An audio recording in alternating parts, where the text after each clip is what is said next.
You kill them, or 3 cancel you. Oh, sorry, 3d20. It can't be their dead name. It's already dead. It has to be their new No, name. if they kill you, they get cancelled. But if they put your normal name down, nothing happens. To be fair, for this thing, I think Goku would be just as sufficient as Kakarot to kill Goku in the Death Note, because he's been known as Goku longer. Yeah, that's the thing. Like, does it fall to the dead name club? I think it just has to. I don't think there was a spiritual. I don't think the Death Note like went with the war. I don't think it checked why do you the need records. IDs then? I'm just saying. Yeah, but I don't think the Death Note checked the fucking CCPD. It was like, yes, that's the legal name. I think it just whatever people as the find spirit like rocks up the people, just double checks the legal papers. It's like, oh yeah, that's it. Yeah, there's a lawyer. That's the one. Hell. I think it counts. Yeah, I think it could count. Chat. Hey everyone, what's up? We will continue our conversation. I figured I'd start it and then end it, like I did. Well, Darian did, but you know. Oh, we're done? Okay, I'll see you next week. I mean, you can. Oh, you missed by 1. I know, that goes on my luck. You ruined our streak. I mean, It would have Darian been funny rolled if I got a 20, a 10, and a 1. Yeah, that would count, AJ. Yeah. I can't roll to fucking save my life. You rolled last Fucked me up last night. last session. Yeah, but you have 12 AC, cunt. Guardians, you broke reality. We didn't do anything. Or was it? What Or campaign was it Lirio? Oh, Darian. It was Guardian. Darian has really bad rolls, but last Guardians, I don't think he rolled below a 10. No, he awkward. But like, and then it went bad for me in the next game. yeah. You did not have a good time. There's something wrong with him. But we're back with session 87 of Echoes of the Forgotten. We minus a Mim that might show up, but probably shouldn't because she's sick. Other than that, I think we're ready to go. Wait, before we begin, did the party choose a new name yet? It's very important that if you did I think that was just ignored, I'm not gonna lie. I don't get Yeah. to Oh, we're pick because not they're even replacing the name I came up with, so I'll just take backseat. I thought that was just being locked in anyway. You were not ignored. We were all listening. I think Inazaz was kind of like, I don't give a fuck. Oh, Everyone no, else? We haven't decided yet. That was Jeremy Fruin, as I say. I don't give a That fuck. was me. Alright, well, Darren, you know what to call them now. the Inazaz group, got it. Last time on Echoes, the group formerly known as the Gatekeepers continued towards the end of the second event of the Great Pride.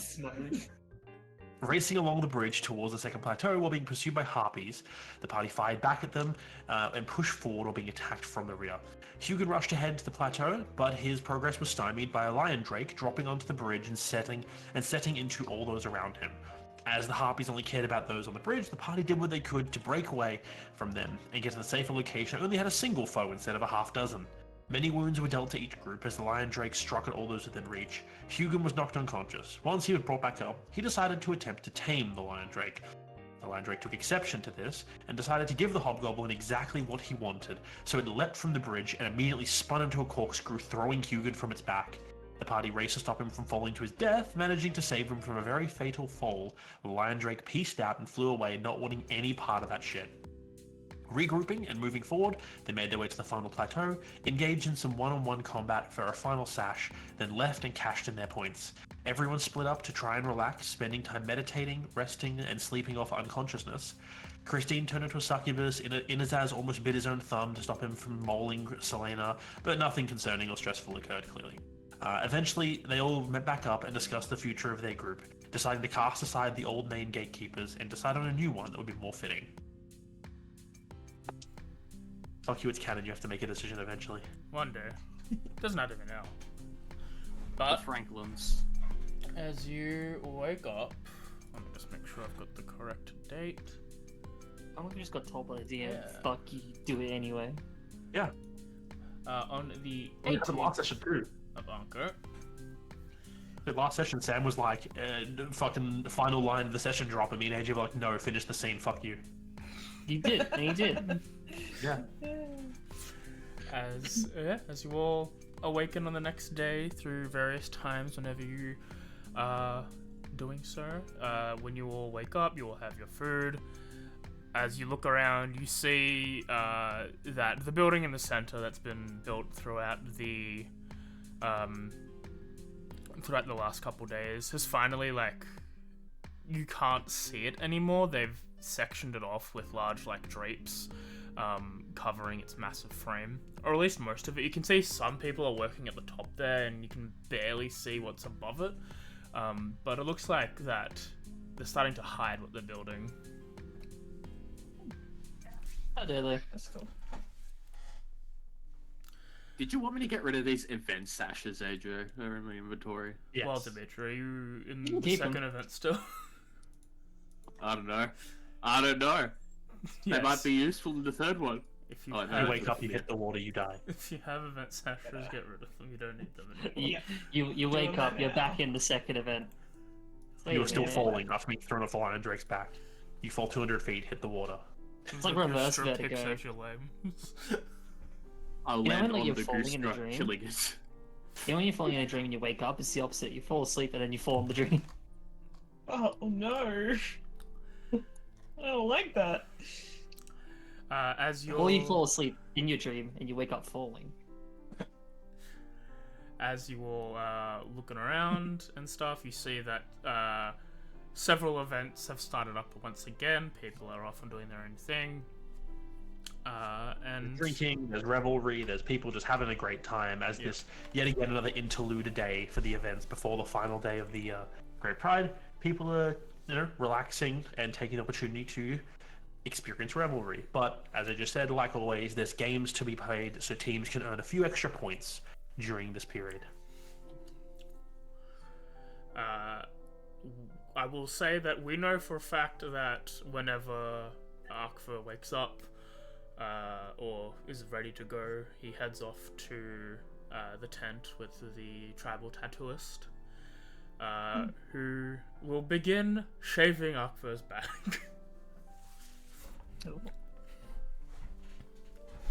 Beginning see the you next preparation. session.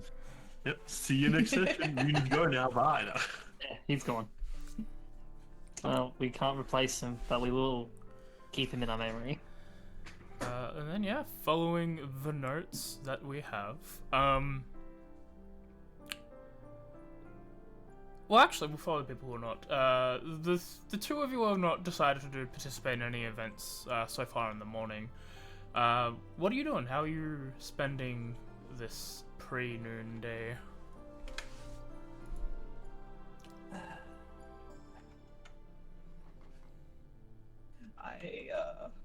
I need to get my journal back.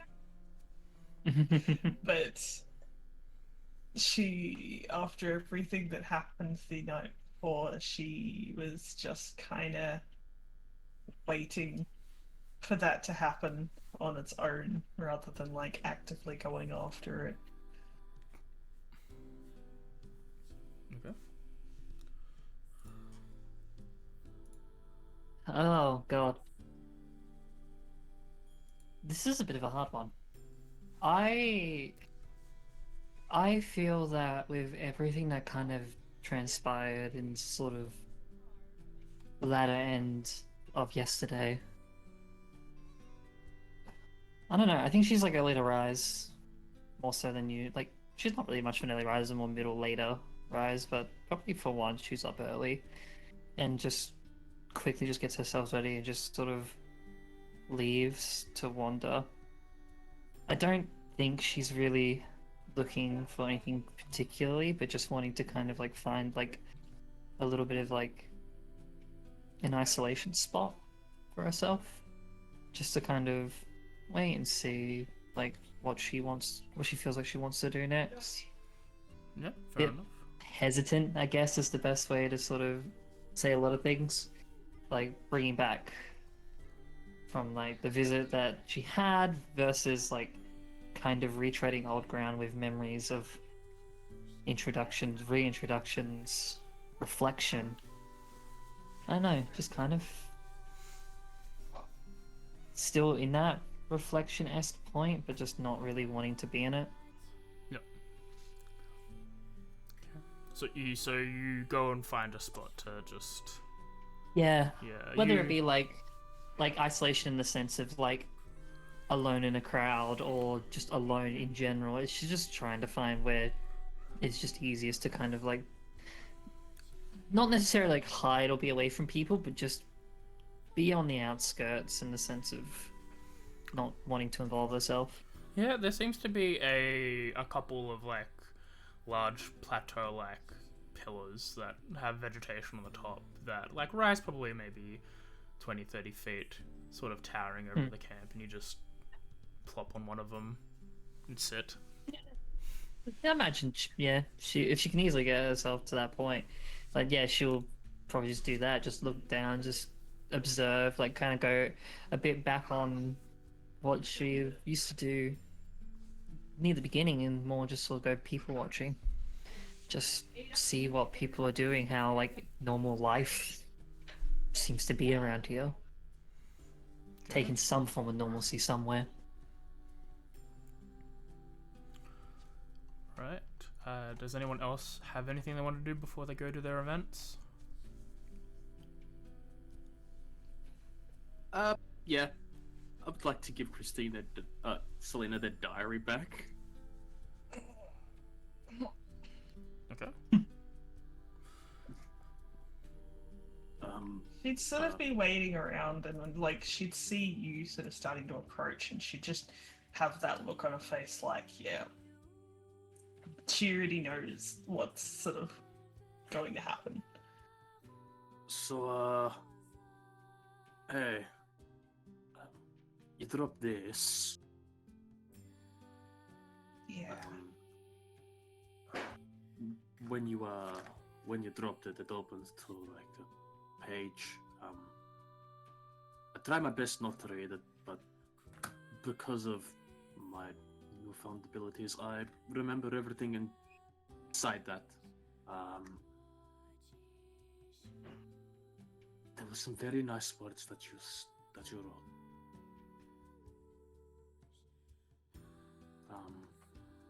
You should really get into both.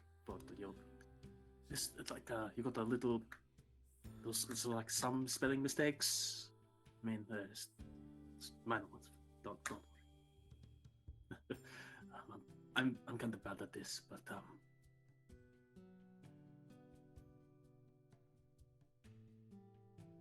I don't. It's okay. I know what you're gonna say. But you should say it anyway. I do love you, but you're like a daughter to me more than that kind. Perfectly valid to feel these things. Don't worry. I mean, seriously, look at me. I'm an old bag. You're going to find someone better down the road. I do appreciate the sentiment. It's given me a lot to reflect on myself. Also, how did you get to write that well? I mean, seriously, look, and I pull out my own notes, and they're just basically chicken scratch, and I'm like, the fucking shit. I mean, I can barely read this, and I wrote it. How did you? Oh yeah, like the. I think was the. Anyways. Are you avoiding looking at her while you're doing this? Oh no, he is being as direct as he can. You know, She listens to you sort of like kind of go around in circles a little bit. She sort of just like takes like a deep breath. She's like sort of sits down on a bench nearby and like just tears just start coming out of her eyes.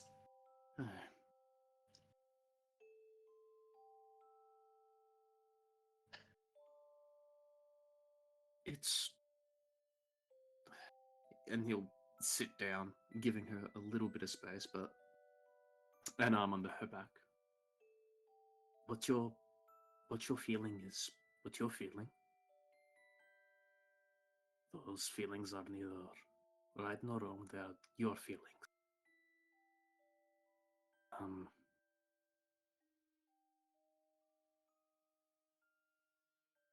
My One day. bloodline promises that I will outlast all that I hold dear, destined to grieve loss lost.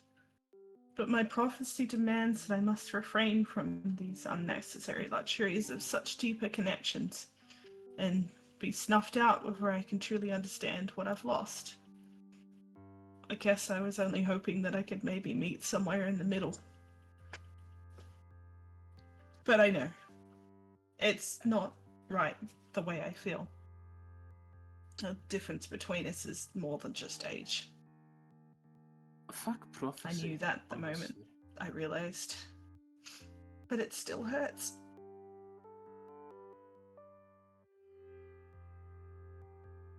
I guess it think- hurts a little more than I expected hearing it out loud, but I had to hear it.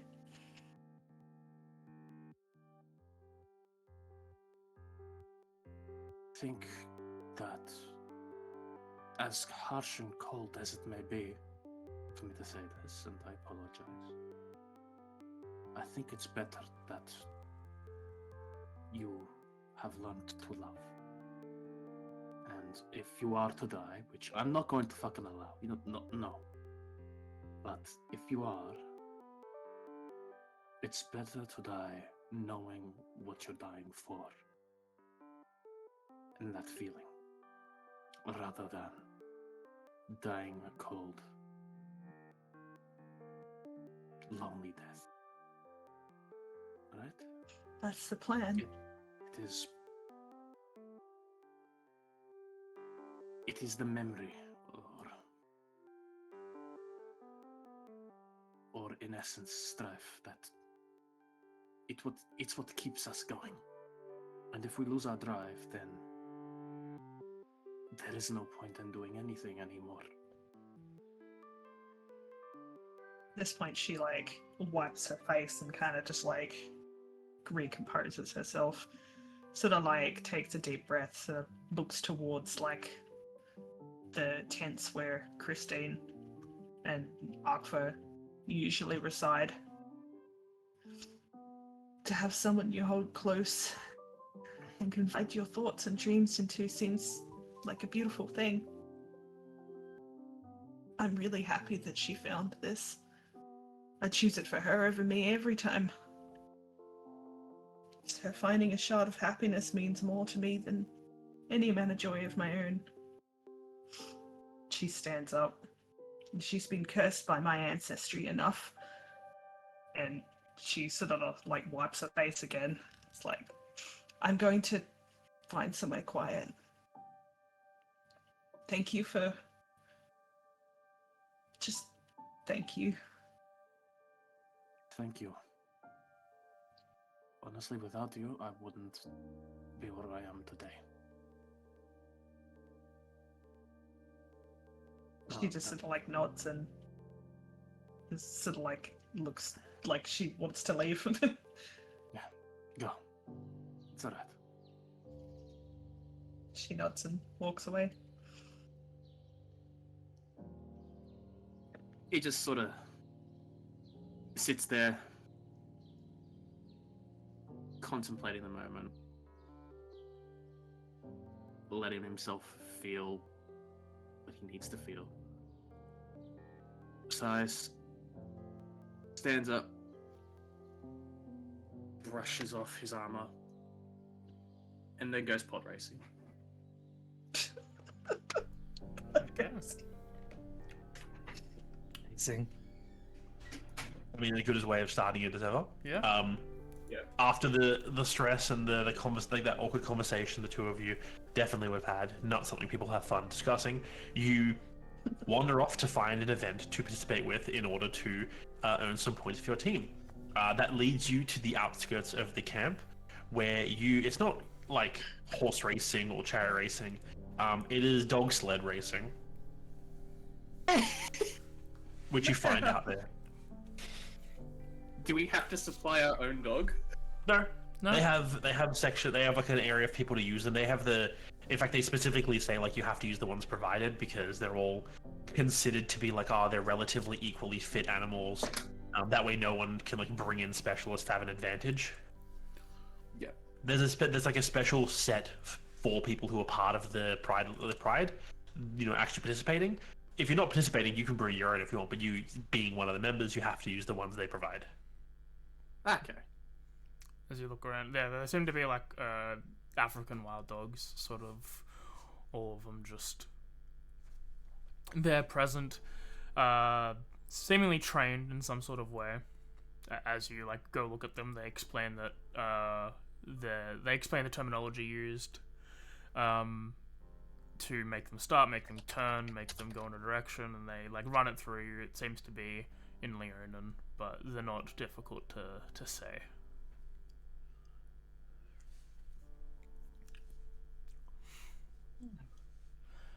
As you get hooked up, let me switch up the music to something more adventure and not low key. Not the Jigglypuff song there. You mean the Lon Lon Ranch racing theme? No, I don't have that because I don't need it. TBA copyright strike. Only when you lose. We'll play the losing part. As you selected your wagon and some things, as you're sort of getting used to them, as the race is starting, everyone's sort of ready. The dogs are all ready to like jump around and stuff, but everyone's sort of put into this ready motion. As the flag waves, I would like for you to roll a land vehicles check or wisdom to see how good you are at getting these dogs to work with you. Yep. Not bad, not bad. Yeah. You've never really done this before, so it's a learning experience for you. But you crack the little reins that you have for the dogs. You yell the word, like the command word, to go, and your dogs take off. Going around the course, it's basically just like marked out on the flatlands. There's not a whole lot of like terrain to be done. So there's people waiting at certain areas for like turns and whatnot. You race out ahead, and as you make your way through the first few turns, coming around into the latter half of the first lap, you find yourself currently near the front of the pack. As you bring it back around to where you started, getting ready to enter the second lap, the group is now spreading out more. Those lagging behind are falling further behind. Those pushing ahead are, coming up ahead. Coming into your second lap, make another land vehicles check, but rather than a wisdom, you can do it with your intelligence modifier. I'd rather do it with wisdom. Oh, wait, I know no. you would. I'd rather do it with intelligence. Well, there we go.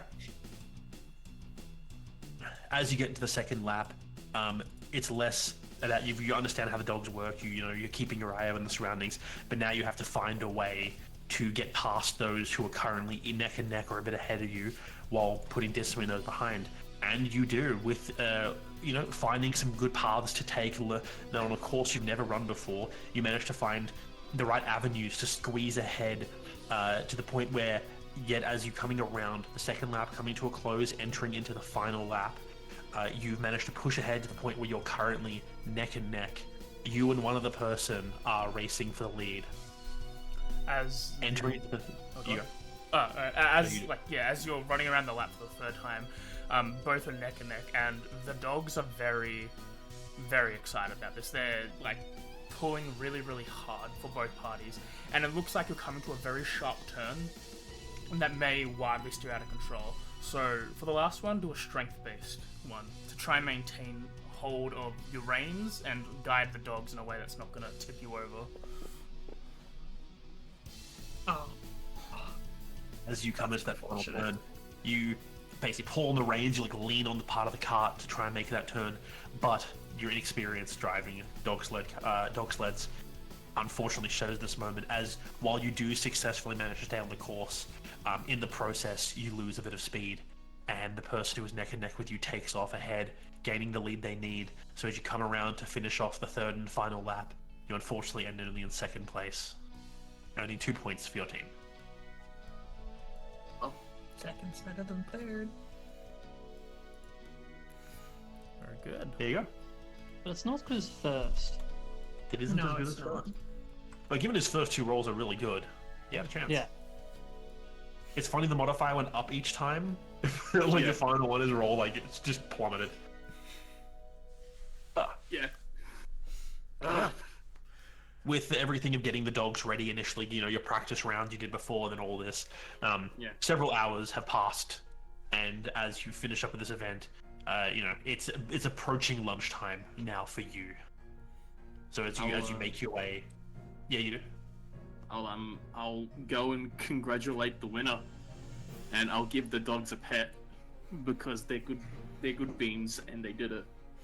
Yeah, you pat. I was saying you pat the guy. You pat the dogs and you meet up with the guy in charge. It seems to be one of the Moonmane people. It is what as you do, you go ahead and like give the Leonin man a pat on the back, white fur. You may have recognized him once or twice, given that the capital of the Empire is close to like where the main church of Tabris is, and as you recognize him as the captain of the guard of I think the lower district, I believe. And yeah, he's participating. Yeah, for someone who's also probably never done like dog sledding and is more like attuned to maybe horses. He did rather well, and it's sort of aggravating to everyone else who's living out here that these people who haven't really used dog sleds before somehow beat them all. Didn't he compete in the wrestling one as well, and I beat him? I believe so. Yeah, you Yeah. beat him in the final round of the the wrestling competition. Well, I guess we're drawn even now, Captain, aren't we? Looks like we are. You look like natural on those things. I had no idea what I was fucking doing, honestly. I was just having some fun. The same. I'm much more used to larger mammals. Horses? Yeah. Wargs for me. Interesting. I've never seen a warg.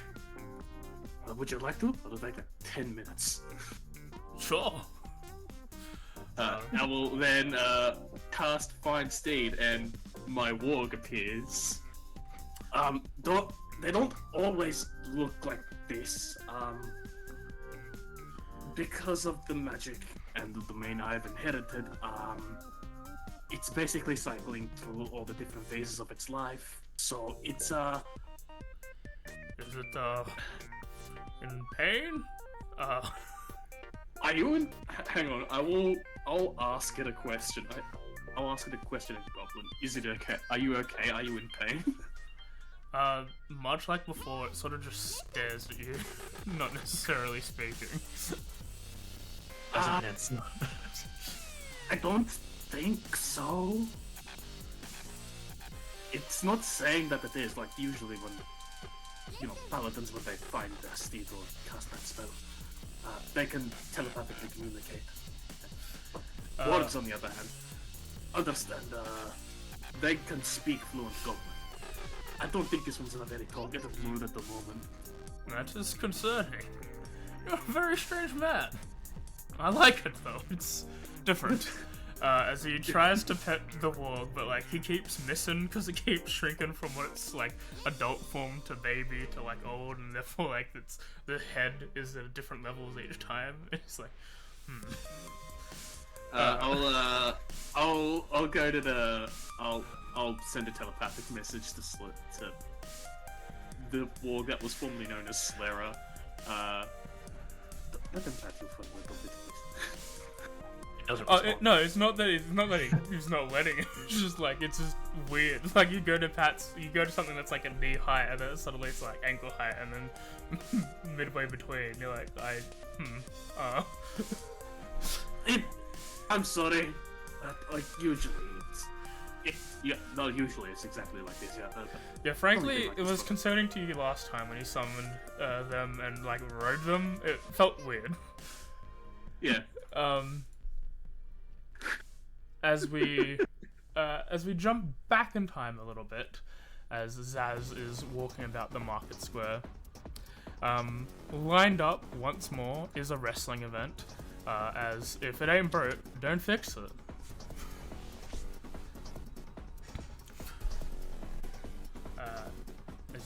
go ahead and approach, I assume.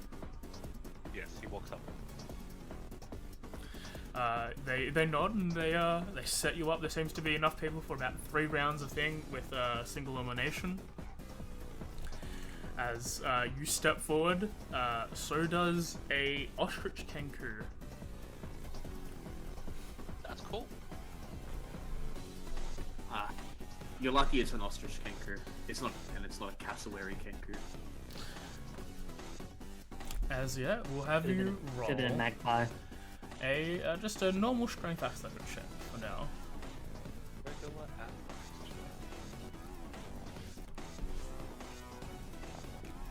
Athletics. 15. As you begin the first round, it's cold. You and the Kenku close in on each other to begin your wrestling. Given you are fighting a very tall opponent who appears to have a lot of reach, very powerful legs, you can see on them. You close it as best you can and get into your wrestling, attempting to off balance them and throw them to the side. It is very touch and go for a while as the two of you push back and forth against each other, but after a few minutes of struggling several times, almost losing your feet, you manage to finally get the upper hand, tripping the ostrich kenku, planting them on the ground, and securing yourself the first round victory. What happens when you're too top heavy? Normally I kick more. Liz just shrugs at it. And you get up and walk away, and it does the key up thing where it kicks it from the ground onto its feet. As he gets up and goes, "Good run. Good luck." As he backs away. A few minutes pass as you wait between rounds, giving you a moment to catch your breath. As you have some time to kill, you see a few other people fighting in different areas, but eventually you're called up for your second round. And as you do, you approach a just regular human man. Tall as him. He's about just under 6 foot, like 5'11"-ish. So he would call himself 6 foot. Yeah, of course. Displayed across his chest, he's wearing just normal clothes, not any armor or anything, but he has the very clearly emblazoned on his breast of his shirt is the coat of arms of the Amarician Empire, as he offers a hand to shake before you guys begin the second round, which is called shortly after you meet face to face.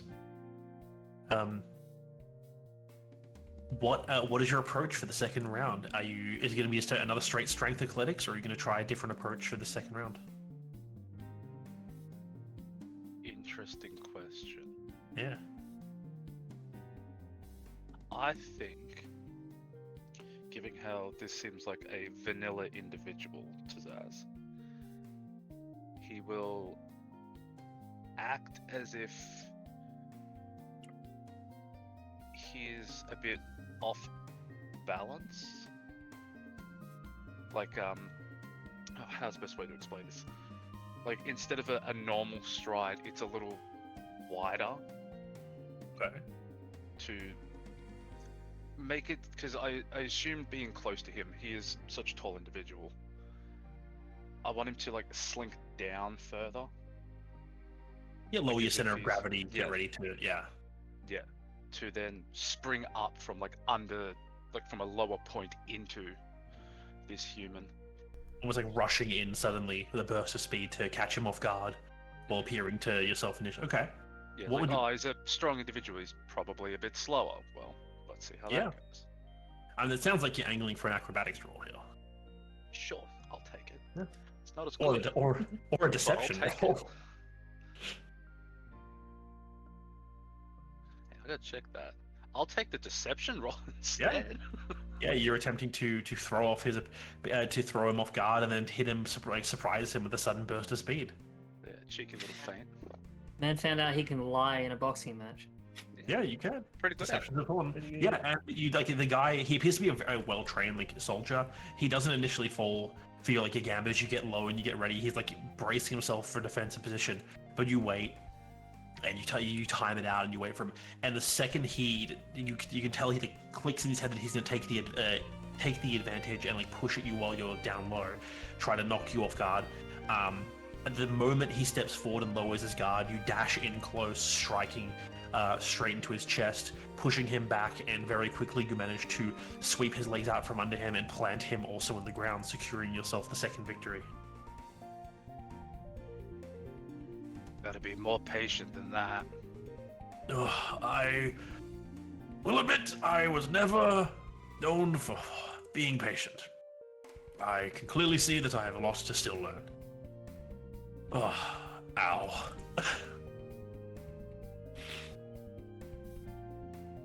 The second round comes to a close yet again. You have a few minutes of rest between rounds.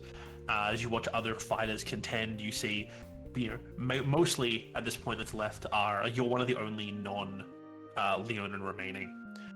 As a lot of combatants push forward towards the final rounds. After your brief rest is over, you're called in for that final event, and yep, you face off against against the only other non-Leonin foe, as you stand face to face with a large hippo man. Yet again. The big boy. Yep. Is this the one that I fought? I believe so. Yeah, it looks like it.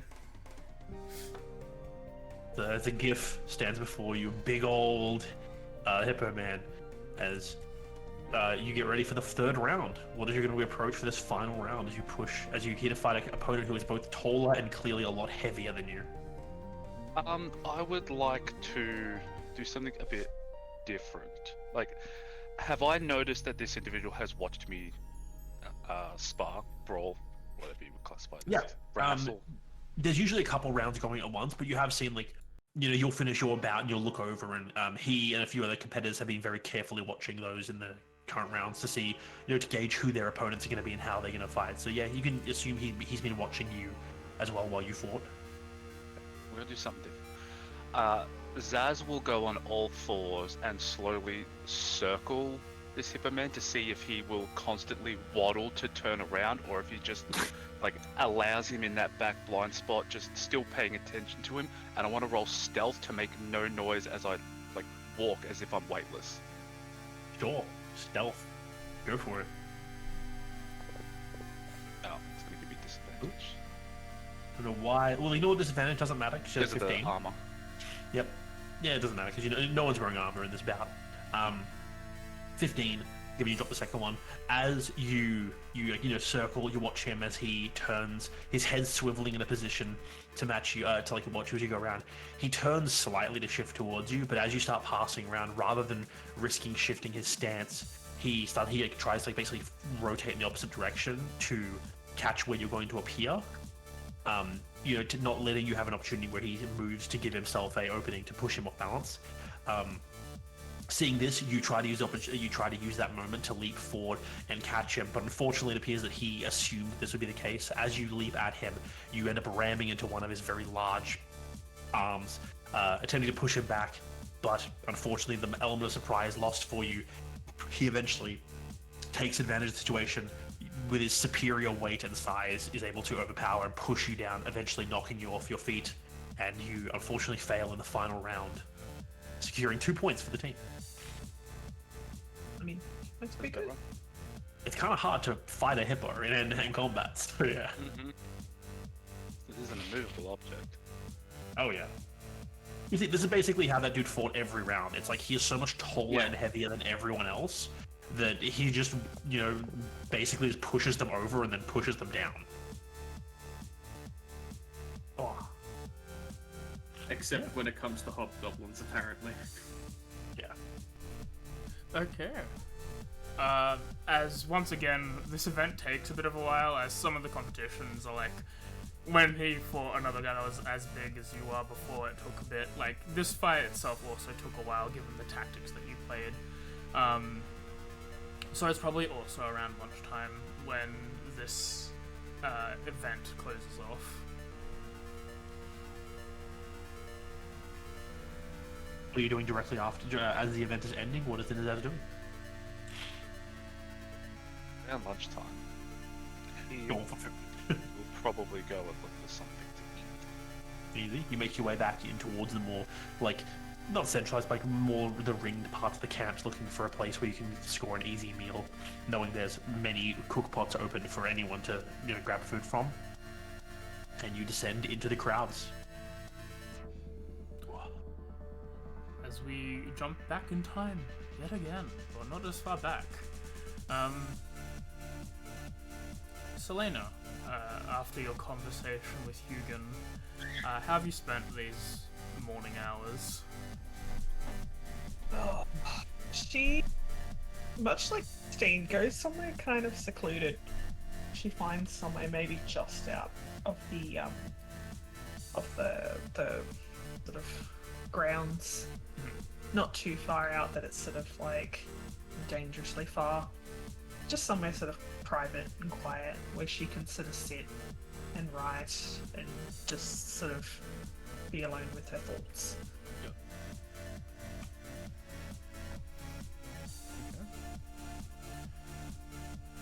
Anything in particular you want to share, or just being alone? Like, as the hours pass, is there something of note that happens, or... So, same question. Christine. Really? Like, I don't think that she's going to sort of actively try to find anyone, and like unless people come across her, like, which is unlikely since there's a lot going on in town. Like, yeah, no, nothing really. Alright. Christine, anything happening on your plateau in particular during these hours of people doing things? You spot Inazaz and Hugin doing their stuff, like, while you are up above, they are red. And one of them is particularly large, so it's not hard to miss them as they move around the encampment. I'd say that for the both of you. You can spot at least those two of your friends. But is there anything you're doing during your time alone? I think that for a few moments, it's probably just in her head, trying to mainly get herself out of it. It's kind of still ungrounded in a sense. Like there's new ground forming, but some of the old ground around seems to still be a little bit uneven. And I think a lot of her attention is just unconsciously just trying to peer and look for Akvo. Just to see from a distance, if possible, if he's doing anything, if he's moving around. Yep. As you look around, you don't necessarily see Akvo anywhere. I don't. You would have told her where you went there, right? No. No, For once, I actually imagine Christine was probably out earlier than Arkva. Okay. Yeah, so you wouldn't have any note. If you wanted to try and roll a perception to see and spot him, you could, Christine. But that's on you. I'd I'm just probably. being assaulted by a blade, the normal. That's fair. I'd say probably make it, but it's the idea that she's not really moving from her spot. She's staying where she is and doesn't really want to move at the moment. Yep, go ahead. Get rid of that bonus. Doesn't matter anyway. That's a 4 by technicality. You're looking around, but you just can't spot him. Like with everyone there, it's quite hard to tell. For a Leonin in a crowd of Leonins. Yeah, I think it's that sort of thing where she's trying to spot someone within a similar sort of setting. See someone that might look similar, sort of peers, sees slightly different sort of features or that, with different people, who just sort of shakes her head. Some of the words from the night before still kind of etched in, even with a bit of backpedaling, even with like what came afterwards. But that little slight kind of inkling in of just leaving kind of just has her a little bit in her own mind right now. Kind of revisiting a bit, I guess, on similar feelings from long time ago now. Even though, to be honest, doesn't feel that like much time has passed. But yeah, just probably still people watching, maybe just a bit more like darting around, just seeing if she ends up finding him, just to see if he's still there. Meanwhile, after your session begins with you sitting on a stool, and the artist who's actually going to perform the needlework is going through the designs once again with you. They've got their parchment out, they're making sure that this is what you want and seeing if you wanted to change anything, while someone else is prepping your back and you're shaving, which probably takes maybe about an hour to do so. They explained that similar to how they would tattoo other Leon, and that this is sort of going to permanently be in where your hair follicles will grow, so your hair will die as it grows to the color that it's there. So once you are fully furred again, the pattern will be on your back, just in a different color. And after about an hour, they start doing the old stick and poke. They start talking to you as if it was like an actual like a haircut or a nail salon thing, but they are poking you with sticks and causing a little bit of pain as they do so. So, you got any advice for talking to dragons? Sorry? Just making small talk. Carry on. If I wanted to talk to a dragon, I'd probably show them a little bit of humility in my stature, I guess. They are much larger than I would be.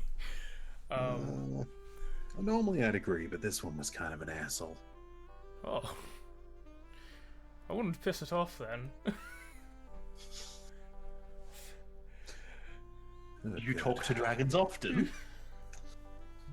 Only when they decide to put me with a parole officer.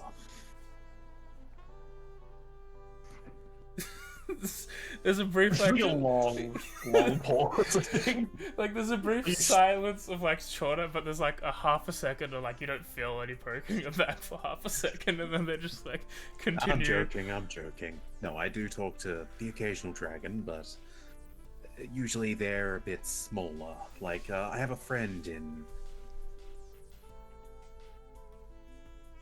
Forgot the name of the place. Shit. Is that town name here? Absolutely. No, I have a friend who's from a little place. He was a kobold.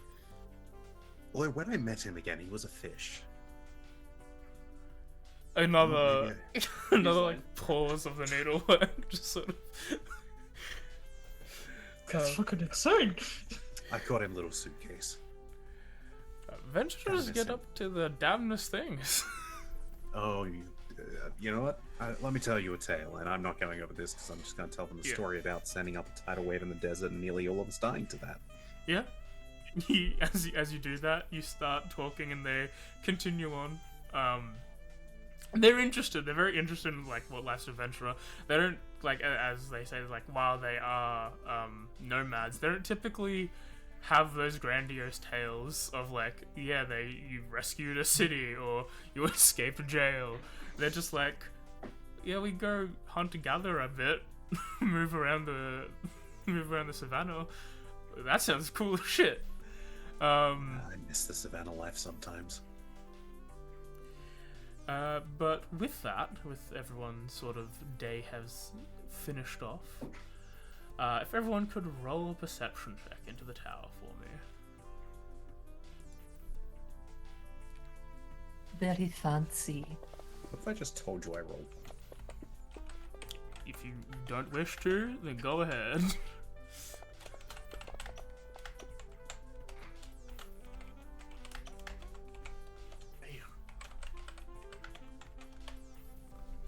think Demi just got back. I'm back. Yes. Yeah, I'm back. Perception to tower.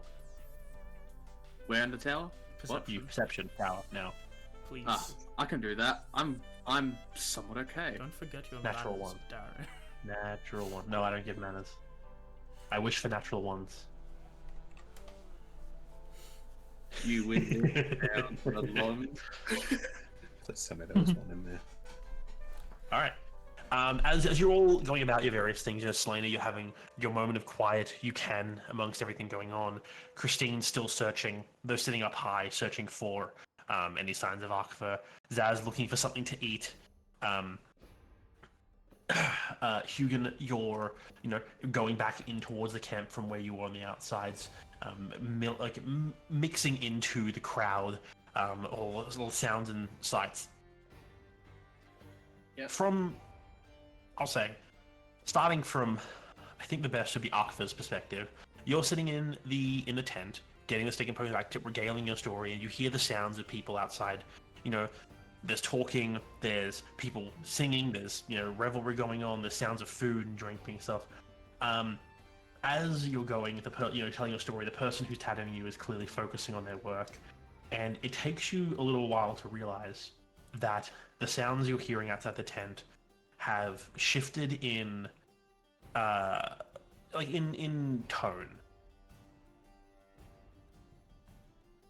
we talking down a gear or up a gear?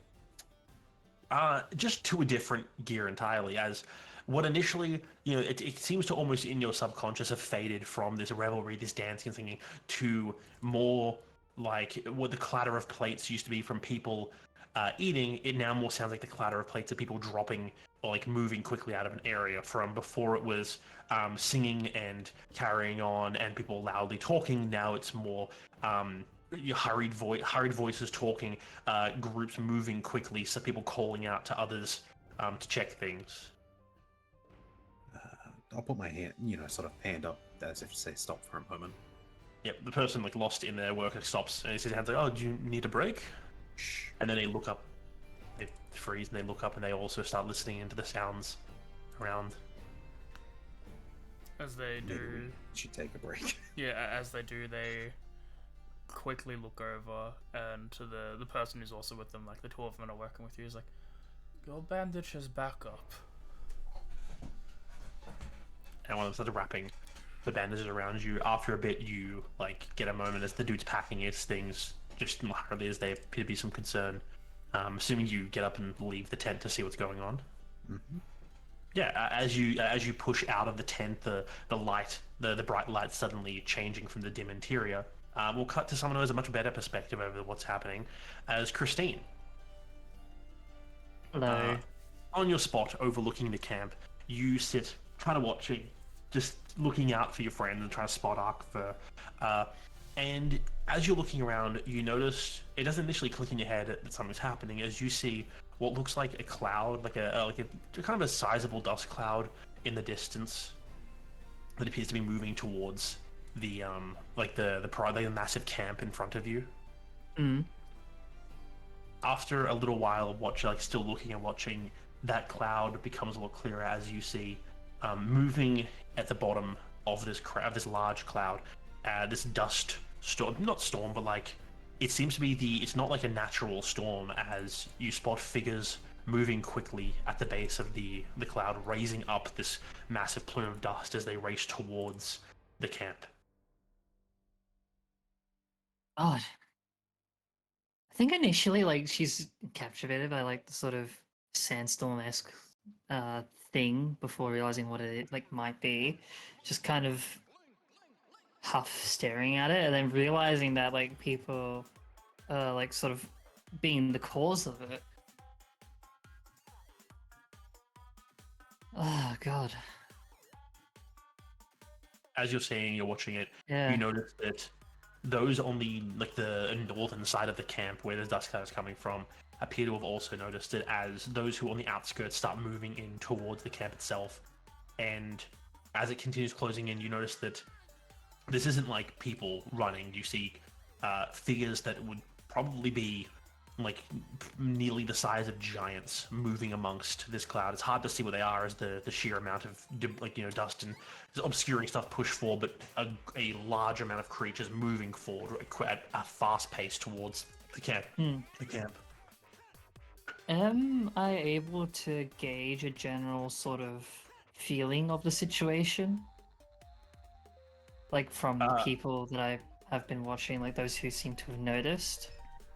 Yeah, they're rushing back in towards the main camp itself, and where they're reaching the edges, there's almost a ripple of like a shift in the stance of people there as they go from this revelry is being very clearly cut short. People like some are spreading out away from where the thing is. Others are rushing in towards that direction. Yeah, you notice as at the edge of these camps where people are like staying at the edge of the larger encampment, you see there is a lot of movement between people getting up, stopping whatever they were doing, and then rushing into their tents, and then coming back out armed. Armed, okay. I think, like, for the brief moment, she's not entirely sure what she... Again, it just feels like something else has just come to sort of ruin the moment, like, she has to herself to think. And initially doesn't feel like wanting to say something, like as like noticing people like being aware and all that, but then sort of like peeking back at like the few people that she can see moving around. It's like the kind of just takes a breath, starts pointing her hand out to whoever's we'll just go with Hugo, and with a message within 120 feet, I assume roughly within range. You can say you move to a spot where you move in his direction. Yeah. I'll distance spell from here if I have to. I like to keep my point. But with a brief, it seems like something is occurring to the north. They seem to be arming for something. People are coming. Not sure. As you're pointing this as well, you're messaging Hugo this information. You notice that a lot of the more like the younger, very much battle scarred, or like those who clearly are more into hunting and fighting, they are pushing towards the northern side of the camp, coming armed, and a lot of the elderly who would clearly pass the age where fighting is a good thing, or the children and whatnot, are moving toward the south away from what's going on. From your vantage point up high, you notice a discrepancy in the surroundings where you see this big group moving forward, but then off to the side of the camp, you see as the ground shifts slightly, as a bit of a turning of soil, as something moves in from the flank of the camp down underground, as you can trace something moving in low towards the southern part of the camp. I think initially she's like seeing the first bit. She's about to like sort of be like, just be aware, don't interfere unless seeing that. On second thought, like sort of directs like into a position. Something's moving there. Which? Yep. Maybe. Yeah. Something's moving to the south. Yeah. At the same time, you point this out to Hugo. You completely unaware of what's going on for a while until suddenly you're hit by this message saying something's going south. As you start moving through, Zaz, you were just trying to get yourself a fucking meal. You were looking for something to eat. You'd finally found a good place, handing out food that wasn't too long of a wait. When all of a sudden, everyone around you is leaving the tables and everything. The person serving the food just like puts down the pot and whatnot, just leaves, and you're on your own. You're on your own, but there's now people moving all directions. You're one of the only people left still here, who isn't rushing about somewhere. And then you catch a scent on the air that reaches your nose. Above the smell of sweat and fur and people, you smell the very I don't know how to word it, the very like sharp heavy, like not heavy, but like scent of chitin, of like keratin, of insects carrying on the wind, coming from insectoid smell. Yeah, coming from the north. He looks down at the food he's gotten. Well, it seems like we're time for a diet change. And he'll throw the bowl down and start heading towards it. As you start moving north, that same occurrence comes to you as like you push, like start heading north, as like the most of the people are already well ahead of you as you're joining into this crowd, you also spot this like forest shifting in the ground, moving past as it slides through the camp, almost unnoticed by those there. But you see it and you spot the movements heading south towards the rear camp where people are fleeing to. You also kind of feel it as well, as it sort of ripples across the ground that no one else seems to have taken notice of. I gauge how far away it is, and if anyone is on top of where I can sort of feel it being. From like what you're seeing, it's moving pretty like decently fast. Like I can't remember the speed it moves at, but it's moving pretty fast underground. And it's heading in the direction of like where all like the people like fleeing south. Like the camp is basically split in two at this point. Half of them heading north towards whatever's happening there, and then half heading south. Those heading south, as I mentioned before, are more like the women, the children, the children, the elderly, those groups. And it seems to be moving in their direction. So, what I'm trying to, would you say it's within 120 feet of me? It's pretty far at the moment, but you could head in that direction and try and catch it. Okay, yeah, I'll start. But by feeling it, I mean like you can feel like the tension of the ground sort of shift as like vibrations from one area's reached you and no one else has noticed. Like a mini earthquake. Yeah. Yeah. You start heading in that direction. Yep. Selena, your quiet is disturbed as a clear commotion from you're slightly outside of what's going on in the camp. You're avoiding, trying to find a peace elsewhere. But eventually the sounds of the revelry dies and the more sounds of panic hit you as well. The spot outside where you're resting, taking a moment to yourself to collect your own thoughts, is interrupted by these commotions. Yep. I can't really I don't really know where I'd be in comparison to the rest of the party, but I would look towards in the camp to see if I can see anyone I recognize and sort of move towards them and get an idea of what the fuck's going on. Yeah, it wouldn't be hard from you're a bit outside the camp, on your own, trying to find your own, as you're saying, with getting yourself a bit of peace and quiet.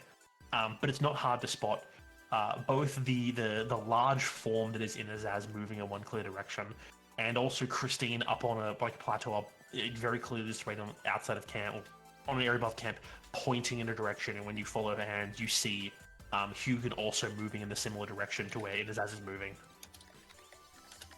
I will start moving up towards Azaz. Yep, you move in the direction to join with them, and finally Akfa, having stepped out of the tent into this new situation going on, you just see chaos all around. People are heading in all directions. No idea what's going on, but you do see some of your friends rushing off in all in the same direction. I should follow them. I really should. This is your one chance to ditch your parole officer. When you say it like that, I'm following the parole officer who doesn't get killed before I kill him. Hey. Christine gave me some intel. It's apparently a force moving towards the north, but there's a subterranean threat moving towards the south with the children and the elderly. Fucking worms. Yep. I'm hungry. Have you faced these threats before? You go. Have I fought a worm before? That's if you think it's a worm, yeah. It's up to you. Have you fought worm? Probably not. Worms are scary. I've eaten worms. They taste like dirt. Good enough. Yeah. As you all start moving to this point, sort of conveniently, Inazaz meets up with the two boys. As you're about to reach an area that's heavily got the children and the elders there, as you take a breath, you feel the rumble, and by this time actually I mean you feel the rumble as jumping out of the sand is actually I forgot to. That was the one thing I should have done today. You get a picture of the big guy? I got a picture, I just didn't get the and put it in the Do I game. need to change my name back for combat? Shredding his Shredding range his is fine. Your call. You can leave it as is. I don't care. Christina, did you come down off the plateau to join them as they all head in that direction, or are you still sitting out from the rest of the group? How far out would it have been out of curiosity? A number. Like in the range of like 100 to like 300, like The camp is the camp's Pride large, camp is but- massive. yeah, Like moving in the direction, you wouldn't be able to distance spell from up where you are to reach the yeah, going on. didn't think so. Yes, so she probably would move towards where the rumbling is. Yeah. Yeah. Emerging from the ground. Go ahead, AJ. Yeah, emerging from the ground. Immediately, what looks at you, Arkva, you just look at what looks like a 3-crane, but something seems to have been different. Their vestigial arms seem to have grown in proper. Large claws that you can tell are used for excavating have been grown on these creatures, and they've become humongous, like a large creature sort of just emerging out of this hole that it's made in the ground in front of all of you. As it pushes up out of the ground, from behind it, you see rustling as groups 3-crane come emerging out from this tunnel it seems to have dug behind itself. Well, that's new. I think we'll have everyone roll initiative. Yeah. This stage just gets better. Maybe by a break before actual combat when everyone's rolled. And as a point, you said that's new, Arkva. This is new. You have never seen this before. I've had bug before. That ain't no bug. That ain't That no is a bug. very different bug, yeah. Oof, those initiatives. That is one I'm inspiration. gonna you reroll can that. stay- Oh, okay. Nah, don't give me that. Okay. I'm tied to chaos. Fair enough. Big deal. Don't worry, I'll get a 2. How about a 3? Hey, it's better than a 1. No, it's not. 1 gives me an inspiration. Alright. I like the Quickly triple 20 ones. That's go on a bio break. Honestly, That's a fun- impressive, yeah. I'm helping, chaos, I promise. I mean, I guess it makes sense that me and you were going on the same turn, technically. Yeah. I did. I'm actually- imagining like plans, that guys. picture of Goku and Vegeta just fist bumping while they're fighting a bunch of. I am not learning a fusion dance with you. I'm God. pretty sure that would just be an internal conflict with an internal conflict. I did have a thing. It'd be a... Go on. Yeah, no, you... No. You I'm can just- talk. Mine would be an important thing. I was saying, like, they would do the fusion dance and immediately blast apart as their internal dispute would be like, no, fuck off, I'm not doing this. Yeah. Our earrings. Has to be ring. Yeah. Has to be the earrings. I did have a thing to mention before stream, but I did forget. And like, it doesn't really matter if chat hears this. But we'll be changing some of the rules and shit for how stuff works after this arc entirety, after the Great Pride is over. We'll be allowing things to allowing things for stuff to happen, main of which is updating some things 2024, like healing. The Weapon Mastery has already been in play. Some Warlock, the Warlock patron spells. Christine will be, Yay. I need more spells. well, they will be on always and don't Yeah. counter that, so that's that. Sorcerer's Restoration will be in play. For the Druids, the God. Wild Shape will be back to a bonus action for you guys, so you can do things with your turn if you want. They can also be an action. That is always a rule for my games. Bonus actions can be upcasted as an action if you need to. Dimitri will have Faithful Steed once per day. We'll be going to the Dying Condition Ligands setup after the Great Pride. Yeah, it's fun. It's just Oh more fun. yeah, And it lets one's you I like do that. stuff. When you die, you still have a bonus action and can move 10 feet. Yes, I and like you that. are no longer dying if you have 8 I just like the idea of being able to talk. Yeah. So yeah. I'm kind of curious how that'll interact with say, a high-level zealot. Well, high-level zealots are already, hey, I'm at negative hit points, but I don't give a shit. Let's keep going. Yeah, I'm Yeah, just it now doesn't matter how curious many healings pumped which into one would you, you're still override gonna come back which. from the dead. Fucking zealots. No, it's just like, are you nerfing my remarkable recovery? Yes. Listen, at some point, I'm just going to accept that we can never kill Arctho, because Zealots become unkillable at a certain point. I think if it comes to that, it just means that the dying condition doesn't do the dying condition on you. Like, you are dying and make death saves, but you can run around and punch as normal. You don't Just have curious how that condition. works with something like a Zealot. Yeah. But yeah, that was something to remember that I did remember to tell people today, but I forgot to do at the time that it was appropriate. But yeah, changes that will be helpful for most people. There's been a lot of discussions regarding when and how we're going to implement 2024 into this game, given how established it already is. And like always, I am like, yes, do it. Before I run off to get drink, do you guys have a list of, what are they called, weapon masteries? They're on the weapons. I think just there in might general. might be a story. I'll have a look.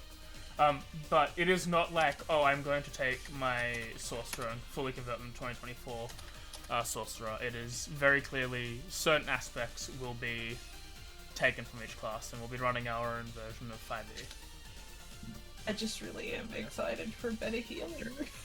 But that's still good. I'm just making The healing is hands down one of the best parts of 2024 changes. Yeah. It's healing It weapons. allows you to create harder combats as well, and more interesting mechanical combats. Remember last session how I rolled my 4th level spell slot and basically did nothing? Yeah, there's weapons. You healed like 17. You know, it was You could that number. still heal 17. I mean, that'll be 8d8, so That's it'll be fine. a bit harder. Yeah. I like that. I like that a lot. Weapon masteries are awesome. I mean, if you ever need like a world event just to shift the arcana of the world, we have a catalyst right here. A living catalyst. Listen, we don't have to because we already know what's coming in the future. Good. I think the logic of this is it just happens. Fuck you. It happens. It happens, and now we have to like weirdly like figure out what's different. That's gonna be weird. I also did have a question for you in particular, Christine. I'm not sure if you're gonna know the answer. Go for it. When you took Infernal Constitution, did you know if you gained the ability score? Great question. Let me look at my base. Won't matter. We get ASIs. That's what I'm saying, because the thing is feats instead of ASIs, but I'm trying to remember What if are we my allowed stats? for feats to give ASIs. I think no was the answer at the time. That is the answer that me and Darian have come to conclusion with. I'm just making sure that that's consistent with what we have. And you and Mim are the only two who have picked a feat with the ASI boost. Wow, this was a long ago feat. That's why I'm asking. Great question, buddy. I'm going to assume. I mean, I'll check my stats. I think the reason as to why is very, very easy to understand. Why? 1 point there. 1 point there. 1 point into wisdom. 1 point into dex. 1 point into in at some point. And how did my con get this high? Was 17 your charisma? Yeah. And it must have been 15 con. No. It was 100%. So then how to get 3 points? So you Because would have I- gotten 2 and 1 from racial. Charisma, intelligence. Intelligence was 10 plus 1 to 11. Okay. So now 12. What happened to my stats? I know we got a lot of ASIs. I think But- we've only given 3 out from what we've concluded. I swear it was 4 at least. Who knows? As far as we, the note on the Discord is as far as we know 3. So, I can along what are we talking about? Size. We're talking about if we've established the rule that getting a feat doesn't give it the ASI bonus that it would typically. And I think that me and Darren concluded that it wouldn't have. I'm just making sure that's in line with what we've said before. Yeah. Because you're close to 8th. So, Yeah. reminding everyone. Yeah, I already know what I'm getting. I don't think you worry about your numbers, Christine. If you believe that it's always been the case, then that's fine. Just from now on, locking in ASIs will not give you the fates will not give you the ASI. You know what? boost. I'm going to go with yes, like to be confident with that because this feels like a lot. Wait, what did I miss? Fates because of when yes we let you have the fate, or no that we yes that we let you have the ASI, and no that we let you didn't have the ASI. I'm gonna go with yes because it feels weird that with this stat line for it to be no. I'm just Alright. gonna lower my whiz by 1. Do I need to change stats? No. When because you guys are going to be 8 soon, and the rule is you don't pick 8 What do you mean size, soon? you get look at your fucking well, not you, but everyone else. When you guys level up to 8, your fates you're getting fates instead of ASIs, and your fates will not give you ASIs. You can pick a fate with an ASI as long as you're aware that you're only getting the other ability. Okay. I think, yeah, when I was discussing with Darian about spell sufferance, knowing I'm taking that, and I think one of the things that I remember him saying was, because it says your spellcasting ability score increases by 1, and he was like, well, you won't get that. But you won't get that anyway, because you're already 20 charisma. Yeah, so it won't matter. So it won't fucking matter. And I think there was something else that would be, like, changed about it, because it is pretty strong. You guys have enough stats for your feats? Why is the con 18? That's a great Okay, question. I I don't know won't the answer. question. I'll just keep it. Like, No, now I'm worried about myself. I just looked at my feats and I completely forgot inspiring. It might have been one of those situations. situations where I told you I've made my ASI this, saying that I've done it, and you might have updated on the back end. Again. I think it's all good. I think it is what After it session, is. sometime between now and next session, we can go through and make sure all the numbers add up. Yeah. I can lower my con if I need to. We have time. We can handle it. We can handle it between sessions. It's just like, yeah, I'm letting you guys know. Just wanted to make sure that was the rule we've established. We probably are changing our minds on it now, but I think it's fair. You guys are hard Yeah. to deal with as characters. We're just Fair. looking at my, I'm looking at the feat. I have Spell Sniper, and it doesn't have a stat increase. Yeah. Yeah. Most people it's- don't. It was literally just for Kay and Nemi. Okay, Nemi. yeah. Yeah, those are the only 2 people with the fate that had like any ASI Terra. bonuses. Terra. Alright, everyone's back, I think. Let me check. Back. Damn, there's one feat that would be so perfect. But I'm gonna also go get like, some water. I God damn it. literally cannot get it because I just don't have enough strength. What feat is it? Heavy swing. Yeah, heavy swing's pretty bad. I'm just looking at it, it's like, well, if it doesn't increase your size anymore, that doesn't help me.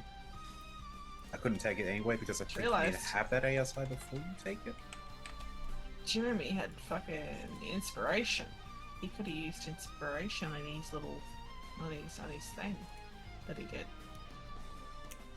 Good. Yeah. No. It's heavy swing from. From Lucius Guide Luxus. to Adria. It's not. So it is. It's not one we don't use. It's not one we use near. I don't think so. Yeah, no, it's one that I mean, I'd have to go over. It's like with spell sufferance, like a lot of the stuff, like with that 19 content, it is good. It's very awesome stuff. It is also generally very powerful, so it needs to be made sure it's adjusted to fit the current. A lot of setting. it's definitely more balanced around his personal. Well, From what it looks like, Darren is just letting him do dex-based stuff with his barbarian features. Oh, so that thing that 2024 Barbarian already gets, yeah. oh, is that a thing now? The thing? 2024 Barbarian gets a whole bunch of stuff as when they're raging as strength stuff. So like some dex things, Oh. some intelligence stuff, and some No, wisdom no. stuff. Cool. No, like when he makes an attack for his benefits for strength, he can use a dexterity thing instead. Oh, I see. I hadn't read it yet, so. I wouldn't Also mind cool. discussing this in the future, but it's not for now. That's for later. Just Yeah, wait. I like looking at the Damaturgy spells, just because they're all kind of like demon devil vibe. Yeah, like that whole book is all about like yokai and demons and fiends Yeah. and shit, and it's really cool. You I'm think like, I that's count that's as, my vibe. I think I count half orc enough for orcish fury. wasting of a banger of a battle track right now. It sucks. Just replay it. Yeah, but I don't want to listen to it back to back. It's the Marie fight I'll face myself theme from P4. Oh, okay, The yeah. orchestral You don't want to know what I'm listening to on repeat. Baby Shark. I know. No. Kinda. You guys want to No, see the kinda. greatest image from Digimon of all time and why it's superior to Pokemon in every way? I mean, go ahead. I don't need to, but I'll allow it. Let me find it. Definitely post it off stream. yeah, I won't post it on stream. I'll post it in the Discord chat. I'm trying to remember what the. Oh yeah, definitely. There. That's the image. That's not the one I was thinking of. I thought it was the other thing you said today. no, not that one. I think did, that one's funnier. What's Remarkable Recovery get named to when it got updated? Fuck, that's a thing to ask Mr. Matt Mercer. Yes. Remarkable That's just- Recovery. I think it's just Remarkable Recovery. I think it was something else. Well, maybe we only have the homebrew version. It is only. Oh, right, no, we Yeah, it's updated it to that, yeah. It was an updated version of the homebrew. Right, yep, no, I remember now. Who are we waiting on? Jeremy. Gimme. What did you No, say? I'm Jeremy. here. Didn't say? I haven't heard I Jeremy. hadn't heard you talk. I just assumed it was you who wasn't here. Yes, I like how an ASI is a feat. Yeah, in 2024 now it's like you only get feats, except ASI is a feat, just to make it a lot easier for everyone to understand. Clear. That Yeah. makes sense, I guess. There we go, Jeremy's here. Okay. So I'll be back and forth. I'm just in the last stages of dinner, so I'll still have my Okay. headset on to be able to hear. Alright, I will let you know when it's your turn. Cool, cool. Well, top of the order is Hugin, and Schrodinger's Rage, and Selena. Just go in the order that's listed. Is there a map? No. Oh, okay. We have that budget. No budget? No, Okay, so... Yeah, you see this big ass, this huge freaking like bug come bursting out from the ground. Large clawed arms tearing the land apart as it pulls itself out of the hole, and from behind it are a handful of 3 Kreen that come out of the tunnel behind it. But were they invited? I don't think so. I go after the large bug thing on the back of my warg. Yep. Because Alright. I did summon him today. You did summon him. He is here. Hey! Get out of your way to summon him, so I'm not going to be like, no, you don't have him, or no, you clearly summoned him. I'll add Okay. it to the combat tracker in half a sec. And reminder of a rule that I don't think has been established, but I think I did establish it, but we'll do it again. Movement while riding is going to be 1 movement. It'll be obviously the guys who's being. It'll be the creature that you're riding's movement speed, but it'll only be 1 movement between the both of you. No, you can't like run them forward, then jump off them, and run yourself as well. Can't do that. Yeah, that's fair. Yeah. How far are we out from them? Within running range, yeah. Within running range? Alright. I shall use the warg's 50 feet of movement speed to get there. Yeah, you rush Ah. up with the walk toward this this large bug thing. Yeah.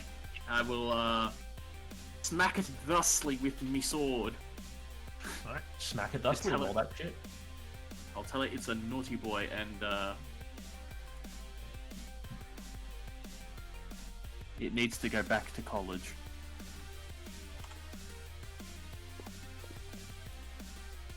That'll hit. It's a hit. Bonk! You do 11 damage. This boy. Oh, You will have done damage to this man. No, you Look at smack that will- face. I will use my bonus action to see if it is lying to me before I hit it again. Because I forgot the order. Go ahead. Lie to me, buddy boy. I dare ya. Oh, probably might. It might.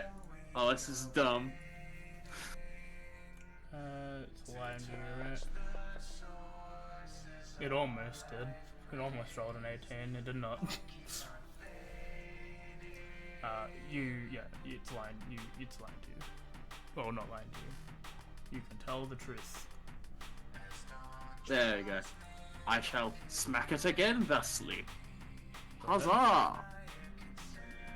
Huh? miss. I will make it a hit. How? What, +4, I believe, for all your allies? What's the Yeah. range? 30 feet. 30 feet? It's at least +2 with Zaz and Arcfer. I'm not sure. No, I'd say it's Selena was rush up Zaz, so you get a +3 with it, Selena. Probably only a +3 because Christine was actively lagging back. Who knows what Does Terra my is? walk count? No. Your I would walk say is no. you. Your walk is your magic. With a +3, that gives you a 16, which is still a miss. Ah, well. It is what it is.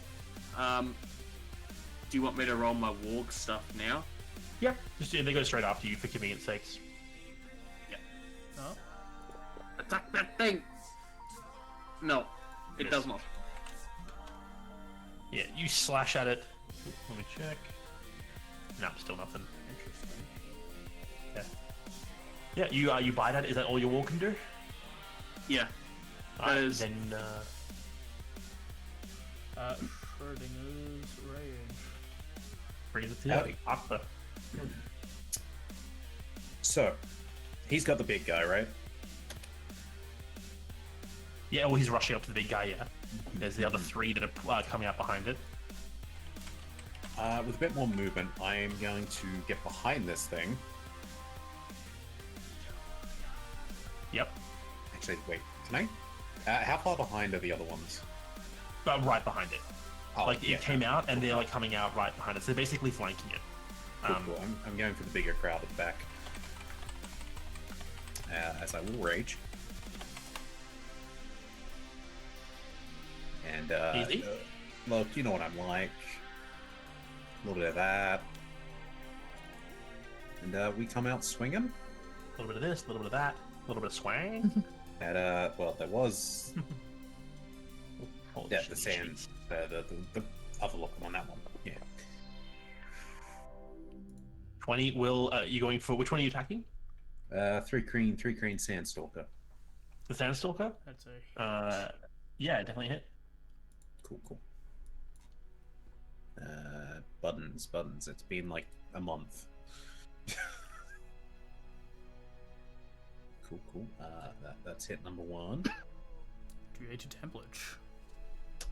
Yeah. We'll extra attack because we're using the same weapon anyway. That's a hit. Mm-hmm. For dropping that one. Yeah, I brought a couple of them this session. You do 11. Cool. And don't think I have anything else I can do. That's bonus action. I spit on their shoes. Okay. They're not wearing shoes. Selena. Neither am I. Alright. Zaz is on deck. To get a theater of the mind, you said these guys are pretty bunched up at the moment. At the moment, yeah. They're just coming Okay. out of like they burst out of the ground. They're just fanning out now. It looks like they're going to spread out, but for now they're at the moment relatively close together. Are they just on the outskirts of the camp, or are they smack bang in the middle of the camp, surrounded by like They popped out like non-fighting? basically in the middle of the camp. Well, there aren't very many people around because when they came out, the other Leonie area starts scattering away from them. There are like tents and things all around. It's okay. I'm just trying to get a read on whether or not I could drop a storm sphere down on them without getting anyone else in Hit the me. crossfire. Like, I'm not sure. Like, I get that. Like, Hugan and Arkfer are not really sure. Like, did they sandwich one of them? Sorry, I wasn't. No, fully listening. Arkma's rushed past the big guy to attack the Sandstalker, which is one of the ones off to the side, and Hugan's attacking the guy in the middle. If you want to hit all of them, including the big guy, you'd probably have to hit Arkfer as well. If you avoid the big guy, you can hit the other 3 without hitting anyone, like any of you guys. You should pull that scene from Iron Man 2 and just juice me up. What? You hit him with lightning, juice him up, charge him up so he can... He's being stupid. Okay, But so do it in front. if I want to hit all of them, I have to hit Arkfer. You don't know I'm there. There's a bug in the way. You know what? She knows that you can handle it. And right now, she knows that you would prefer it if she were to just like hit these things hard and kill them as quickly as possible. Someone skipped my turn. Oh, That's fine. Interesting. It's fine. It's all good. Cool. I'm gonna quicken spell then. As she is going to just gonna use her Celestial Revelation Radiant Soul as she is going to get her wings fly up 30 feet. Pretty good vantage point. And Storm Sphere has 150 foot range, so I'm pretty sure I can hit. Yeah. I will target all of them, including Arkva. Go for it. I imagine she just like she looks down as she's like preparing this cast, and I guess like maybe she gets a glint in his like eyes where it's just like hit me, and she's just like okie dokie. And hang on, I'm having trouble. There we go. Did that target them all? Yep, that's I all. can't. Well, yeah, that's all 5 of them. Amazing. Cool. Alright, let me just read this again. So it's a 20-foot sphere. And have to make a saving throw. What is it? Okay. Each creature in the sphere, when it appears, must take a strength saving throw or take 2d6 bludgeoning. Okay, so we'll do that. Strength save. 22, holy heck. 1 failure, 1 failure, 1 success. All failures except Arkva. Oh, wow, awesome. Alright, so that's the 2d6 bludgeoning. So, Don't. The coin is where my stings are. I'm just trying to move it. oh, good. 9 damage on that. And until the spell ends, I can use bonus action on each of my turns to cause a bolt of lightning. So, and on a hit, the target takes 46 lightning damage. Okay, so all the guys in there, it's basically difficult terrain for them. Yep. Can't use my bonus action, I've already done it. That's fine. That is my Easy. turn. Thank you. Okay. Yeah, Alright, that's you up, which means it brings us to Inazaz. Zaz. Yes. So I've got a couple strategies, but I'm gonna go with this one instead. What are the distances for these? So, enemies, just real quick. the big guy, the big one that is currently fighting Hugin is probably about 30 feet away. The Sandstalker and the 2 other ones are probably 40 feet as they're just kind of behind and flanked to either side, which is where Arkva is also amongst that group. And there's now a giant roiling storm above them, kind of in and around them all as well. It's like that purple, like arcane kind of color of Selena's casting. Okay. I am going to cast Blight. Okay. On the big Love it. one. Love Blight. Great spell. So Zaz will obviously see the scene that's happening, and he'll claw his thumb across the top of his cap to gather like small droplets of blood and residual spores, and compress them in the palm of his hand, and then shoot the blight bolt towards the Zictrin arc. Yeah, go That'd be ahead. That's really cool. It's a con save 15. Oh yeah, I can just roll it. Where is he?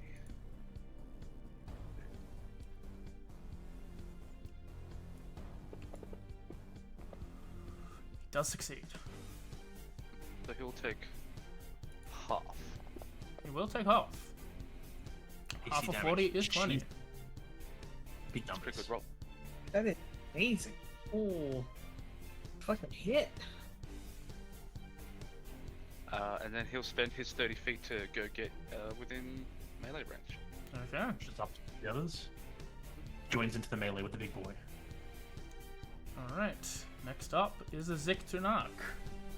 The big guy cries in pain after being blighted with some of its like carapace withering and blackening, as it just enraged unleashes a flurry of slashes and bites. It will make 5 attacks.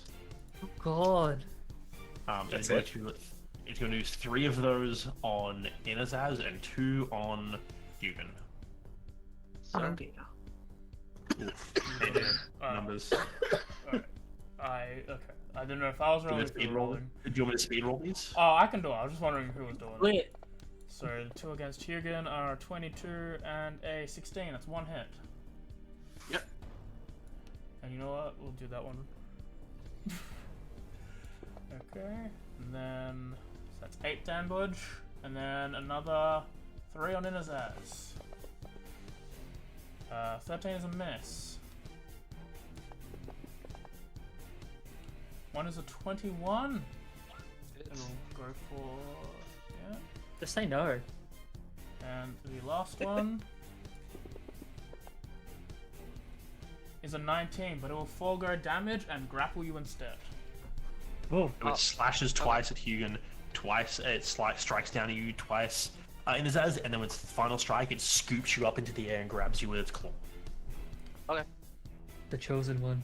Put me in its mouth, coach. I'll eat it first. And then it's Does the that 2. mean to take? Sorry, does he have to take the damage? I have to time his turn inside, and his turn in the thing. Each creature in that space when it appears or that ends its turn there must succeed a saving throw. Okay, so only when you end your turn. inside of it, never yeah. mind. So it ends turn, so yeah, hit it with the save. Whew.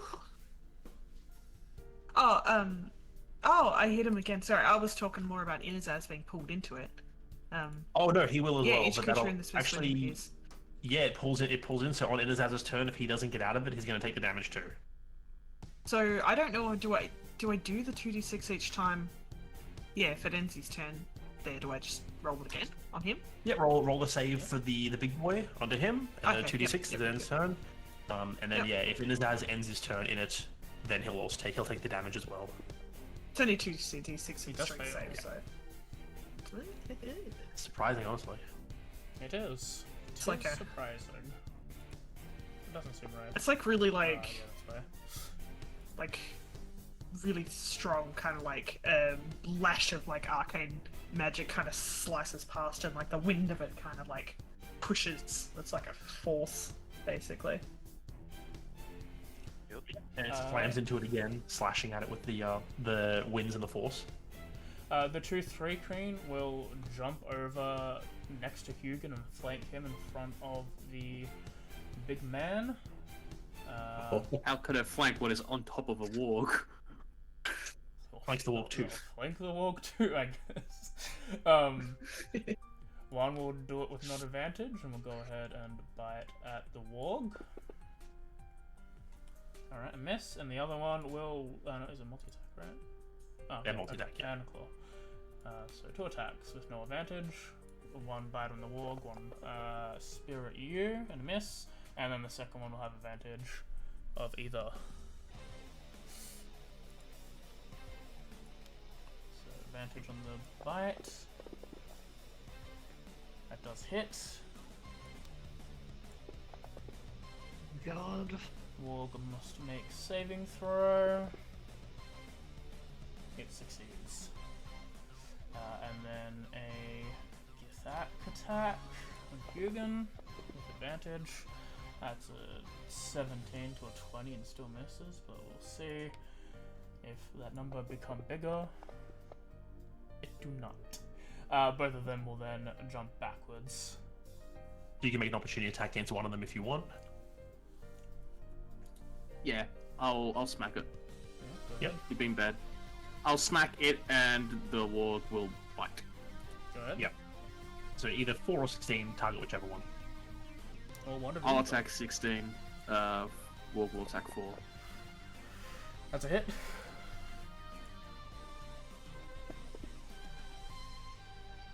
There you go. 12 damage. Not looking very good as it jumps back. Or the other one. And it's a Miss. miss. As basically you slash and you strike and walk by one of them, they jump back, one taking a hit as they get outside of the range of the swirling winds, and they spread out in either direction away from you. As this one in front of you, Arkfur, chitters at you after you like struck at it.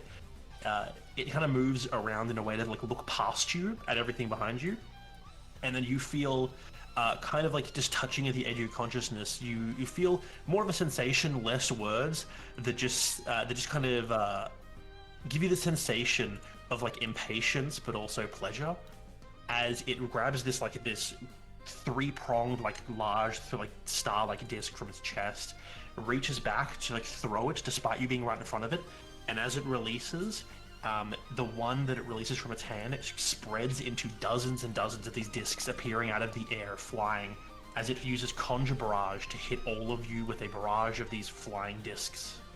What's the DC? Wow, can I? Is a 60-foot cone, which I think everyone except maybe, I think even Christine would be in the range of that. I would like. Selena's 30 foot up, but it's a She's 60. 30 feet up and she didn't move forward. Yeah, so you're about 30 feet, 40 feet back, so Pythagoras time. It's well, that's what the DC was. It'd be about like 55, I think. It's a dex save. Yeah. But Can I use my ring of The evasion? warg has a. yes. The warg rolled a 10. No, I've or 6. got Warg rolled a 6. That's a failure. Hugin rolled an 8, which is a failure. The big man, he succeeded. This ring of evasion. So you take no damage from success, or That's what it does. What if you have written? that's just what's in the evasion rules. When you fail a dex save, you use one reaction. Basically, you just succeed the saving throw. So Okay, so It's half damage. I thought it was different. yeah, still half That's damage. right. And Selena is within the cone. okay, And you want me to Zaz roll as also well? rolled a 1, so fail. The barrage, it's a cone. I was assuming you're coming from like behind them, so I guess that's up to Darian if you need to also roll. But Selena will also need to roll a dex save.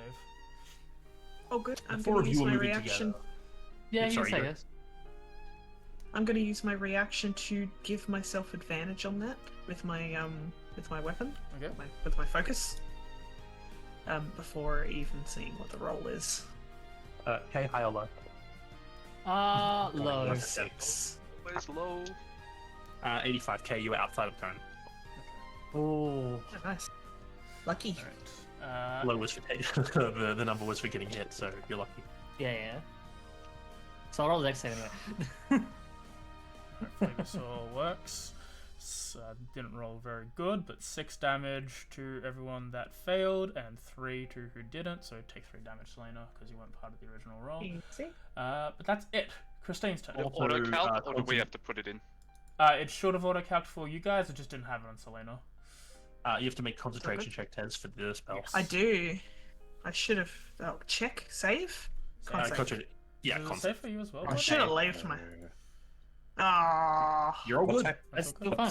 Am I what good? type of damage was it? Sorry. Magical, Cool. That's all I need to know. magical, whatever. No, just trying to figure out if that's halved or not again. That is half again. You should take 1. Yeah.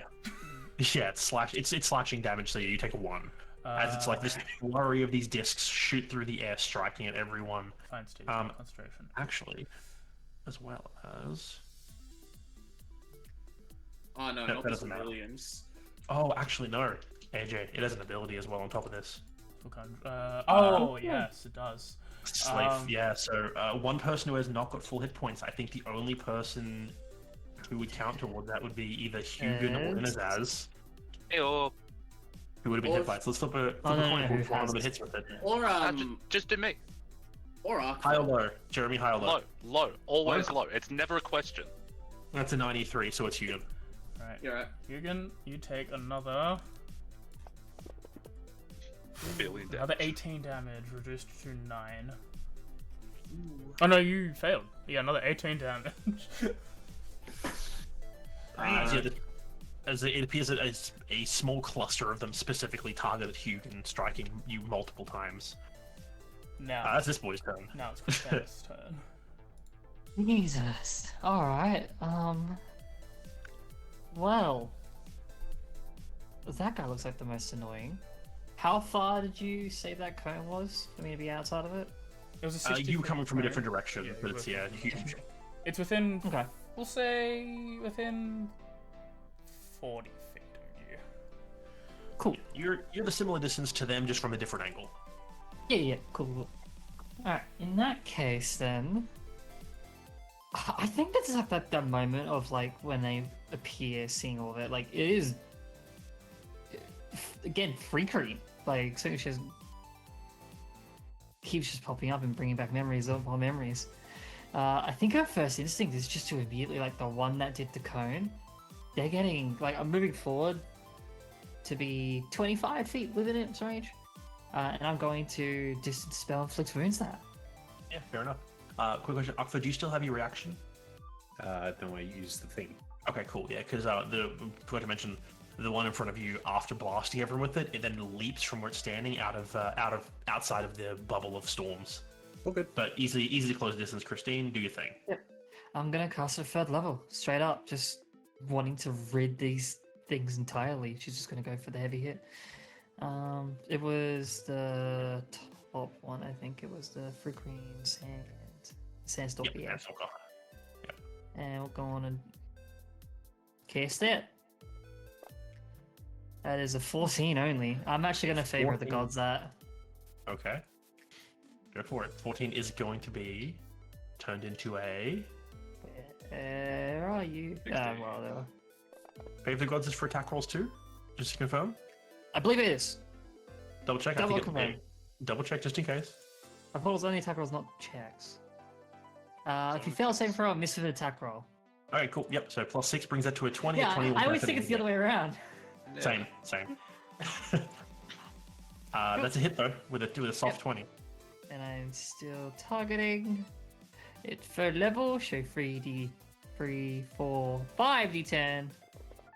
Big numbers That's big. as you unleash Some whammies. that devastating amount of damage to this thing. It cries out. You hear like the screeching, chittering of its voice. And everyone within 60 feet kind of has this like telepathic signal sent to all of you of like, basically it's almost just the sensation of pain is like being transmitted to everyone within 60 feet. If there's almost a sense where I can wrangle that and then almost like feedback like my own emotion back to it, it's just like almost a sense of like anger and just frustration. Mostly just piled up being unleashed, but if it can feel it, it's feeling it. It's And Easy. that I think might be me. Yep, that'll be me. Alright, top of the order.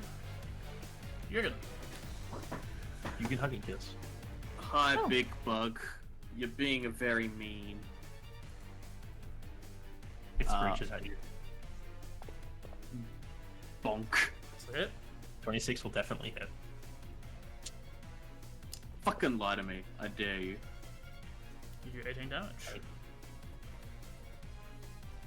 Bonk. That's a hit. 12 damage. Still up. Wog time. Bonk. Crit for the walk. That's a crit.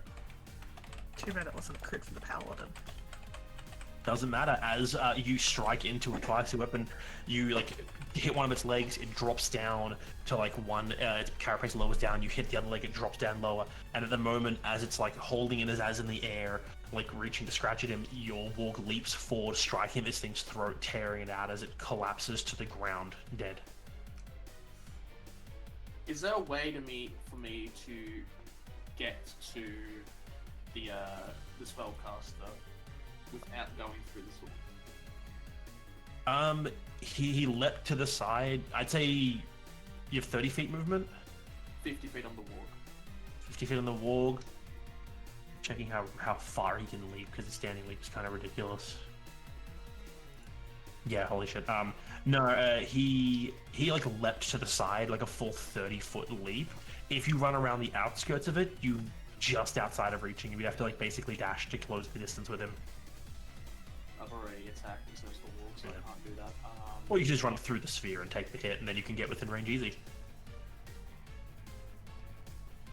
Yeah. But Actually, no, that's- because the sphere is difficult terrain. Yeah. Yeah. I will instead go to one of the 3 green that Yep. didn't attack. I'll go number 4. Looks less damage. Yep, you rush up to number 4, one of the ones who struck at you in your walk before fleeing. They are in this. Are they also in this sphere still? No, they jumped, they got out of it. Okay. Yep. Alright. I will then Neat. use my Neat. bonus action to make it light on me. Yep. The only person still within the blast is Arkva. So this I one guess I fled. knew that, yeah. Yeah, he leapt away from you when you lost your. He when probably you was got gonna the lie to me. dropped.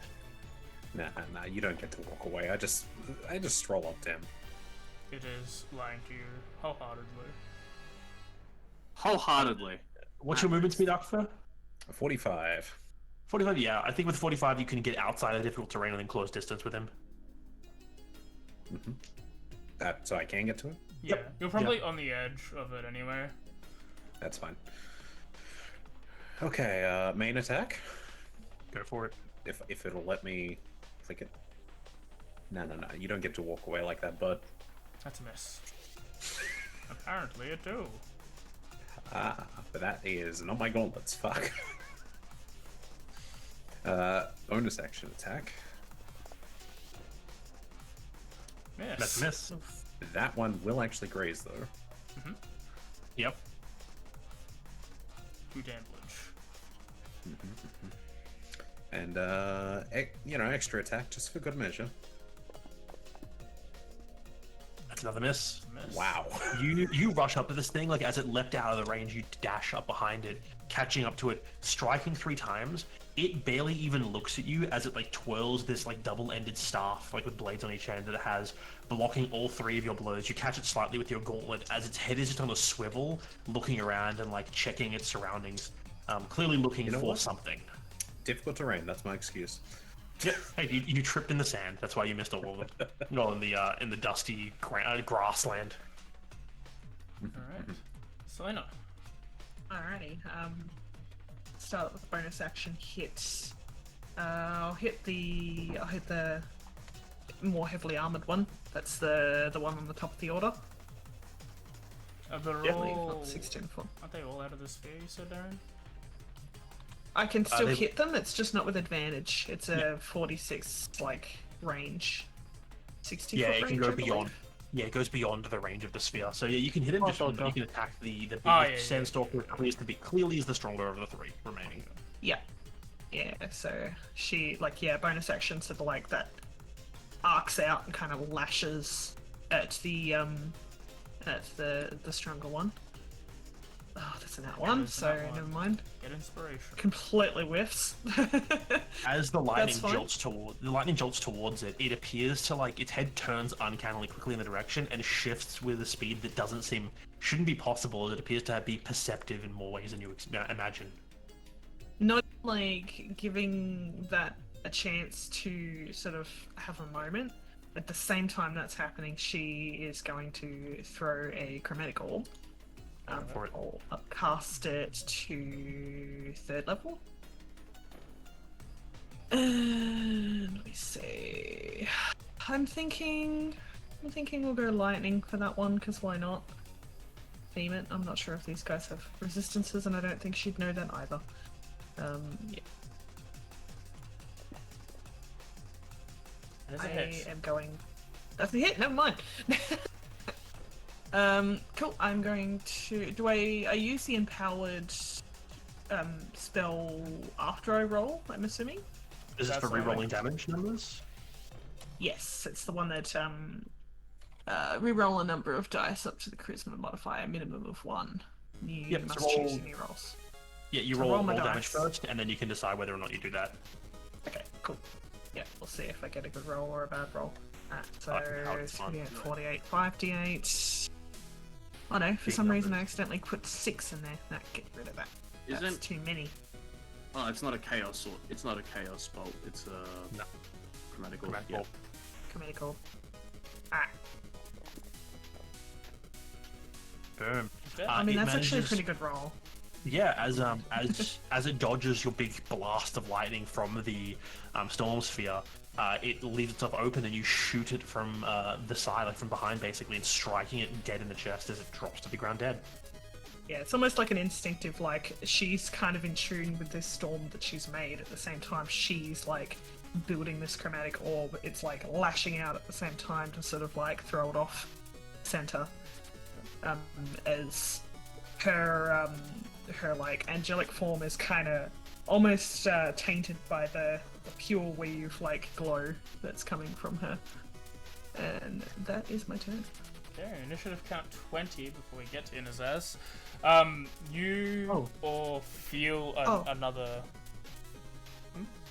Sorry, can I just quickly say I want to move 30 feet up? That's all. As you guys... Initiative count, you all feel another rumble. Those on the ground, Selena, from your perspective, you can see that about 100 feet south of your group fighting this, like, instance is another similar instance of this large Zinnatar and 3 Cream jumping out very close to a bunch of the elderly and the elderly and the children. What's everyone's passive here? 17. 11 here. 17. 17 and 14. Okay, I guess just given the chaos, I think just Arkva would hear that a whole bunch of the kids are, like, looking at a whole bunch of warriors that are they're also dealing with groups of these, like, things popping up on the ground. It seems people have turned back to rush in to stop them. But you're just hearing, like, the cheers from the kids going, "Yeah, beat him up! Kill him!" Zaz, you are not in the air anymore and on the ground in the middle of difficult terrain. Interesting. Probably not in the middle, but, like, on the edge, because I think Selena would be, like, putting everyone as best they could not in the difficult terrain, so it's probably on the edge. I mean, he wasn't in it. They got dragged in it by the big guy before it he exploded. was picked up and put in the square. So this rumbling, could I determine a point of origin? Underground. Seem like it's going to come out the same hole? No, so it feels more of these, like, big things are digging through the ground, underground, and heading to, like, other areas. Yeah. Oh, not here. Yeah. Like, you can see, No. like, off in the distance, like, 100 feet away south of, like, this group is another one, like, burgeoning from the surface. Okay, it is emerging 100 foot currently. Yeah. Okay. Inazaz will Feeling dart yeah, to this that feeling you direction. want to use Erupting Earth. I wanted to use it before. I'm just gauging my options because Erupting Earth is phenomenal. Don't get me wrong, but I do love plant growth. It's great, too. Yes, but- you rushing south in the direction of this new group that's burst out from the ground. Yes, and instead of Erupting Earth, am I going to have range actually? You said 100 feet, 30 feet for You me bet. is 30, that's 70. 70. Yeah. That one's not going to work. Did you cancel the... Oh, no, she wouldn't have. So you'd only run 30. Because it's, like, directly. So you'd be running through the sphere. Is it through the sphere to get to the other one? Yeah. It's, like, directly south. Okay, so like I'm above the fight with us, and I've Yeah. got to go through our fight to get to the next fight. Yeah. Okay. You're only, like, a little bit into the thing. You could circumvent the 20-foot radius. It'll be, like, one instance of difficult terrain, and then you run around the sides. Not bad. I'll run. That's fine. I'll run whatever is most efficient. Yeah. I don't care if I take too much So in the way you, of damage. you'd only run 60 feet, is basically it. Instead of 70. Or 50 instead of 60. She dashed. If you dash. I'm not dashing. No, I'm casting Erupting Earth. It's got a range Okay. of 120. So, yeah. Yeah, all good. you run 30 feet. That's 70 feet away. Cool. And then I'll cast Erupting Earth, which is a 20-foot cube centered on the point. So I'm hoping to do it on the opening. Like, I don't know if everything's emerged from it yet, or if it's early enough where I'm targeting the area the creature's in, and I'll get whomever may be behind it. You roll What's the damage. DC? Yeah, you roll your damage and then I'll roll the saving throws and... Dex save. Yeah, okay. I will... Yeah, you roll your damage and then I'll apply what's necessary.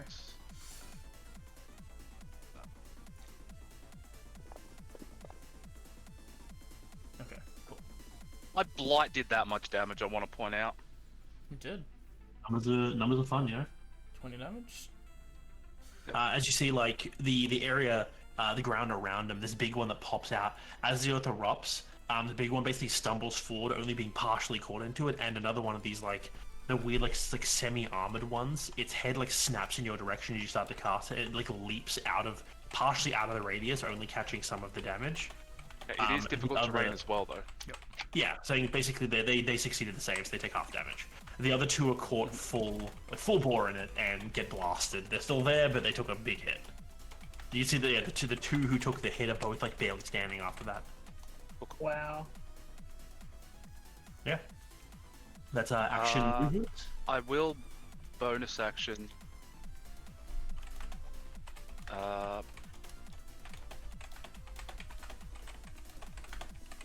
Sorry, I'll bonus action. Where is it? Cloak of Spores. Okay. Easy. Spores. Alright. Activate. 4 is by him lonesome with Hug and kiss. Hug and Kiss. Bite on the dog.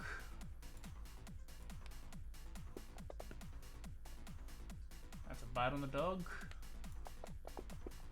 Dog makes a con save. Con save. Dog failed con save. Is it by 5? It is not, but poisoned. Dog is poisoned. Poor Githaka dog. on Hugin. 18 misses. Nuts, you see. Every game I play, there's someone with insane AC. 16 will probably jump to flank Hugin. Yeah, since Inazaz ran away from that area, then yeah, Hugin's the next closest target to him. Does a 12 actually save that, though? Because I'm on top of it. And it's just... So you get a plus 4 on saves. Yeah, it gets plus 4 to saves. It would then. Alright. Yep, so no, not poison. Easy. Githaka, the stabity misses you. And misses the bite on the log. Actually, that was The chance of one of these things hitting Hugin is not high. Yeah. Christine, did you move on your turn? I had to get water. She I moved think- up to blast one of them with the inflict wounds. Yeah, outside the initial like 10-15 feet moving forward, I didn't move any extra. Okay, so you're 80 feet away from the other group. Being Yep. attacked. I think like being like delayed to see that, she will quickly just turn back to see what's here. Is it just remembering because I've just like half zoned? Was it just Inazaz that moved forward to the other one? Inazaz has rushed Alignment. toward the new group. Sorry, you go, Tez. Oh no, I was. I had Selena did, but no, she's actually just moved up. Yeah, she went, Mm. yeah, she's 60 feet up in the Alright. air now. Yep. In that case, then I will probably take a turn and start moving towards the other group as well. Okay. Oh god. I will. Knowing that 30, I'd probably do a full 60 actually. Mhm. I am going to move. No, I'll just do the 30 feet, and I will cast. You said 80, yes? Yes. Yeah. So 60 foot range plus 30 is 90. That'll be plenty. I will cast as a bonus action spiritual weapon. Okay. As like sort of the same energy that I normally use, but this one more bluish gold, like sort of tinge, just flies out as a long sword. Yep. And I will strike at the nearest one while simultaneously with the like other hand, my more casty hand, I'm just gonna fling a bolt of flame. Go ahead. Easy. So you're just attacking the 2-3 green that are fighting Hugin or the new group? The new group. Okay. Okay. Who are you Big- targeting in the new group? Because it's Big the boy- same side up. Shielded boy or 2 little boys. I'm going to have spiritual weapon attack the shielded boy. We'll do that Yep. first. That'll hit. 21. Cool. D8 plus 5. Okay. 7.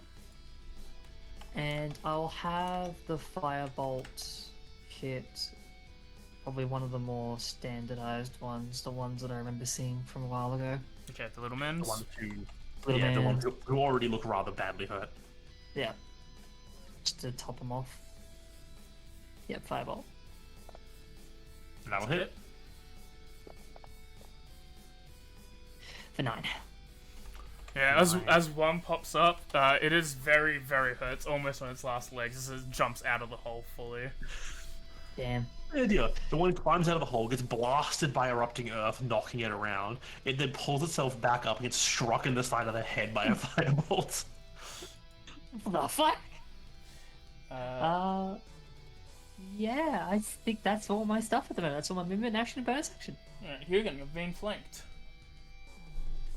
Apparently so. Does 3 Green 4 want to lie to me now? I'ma make it roll.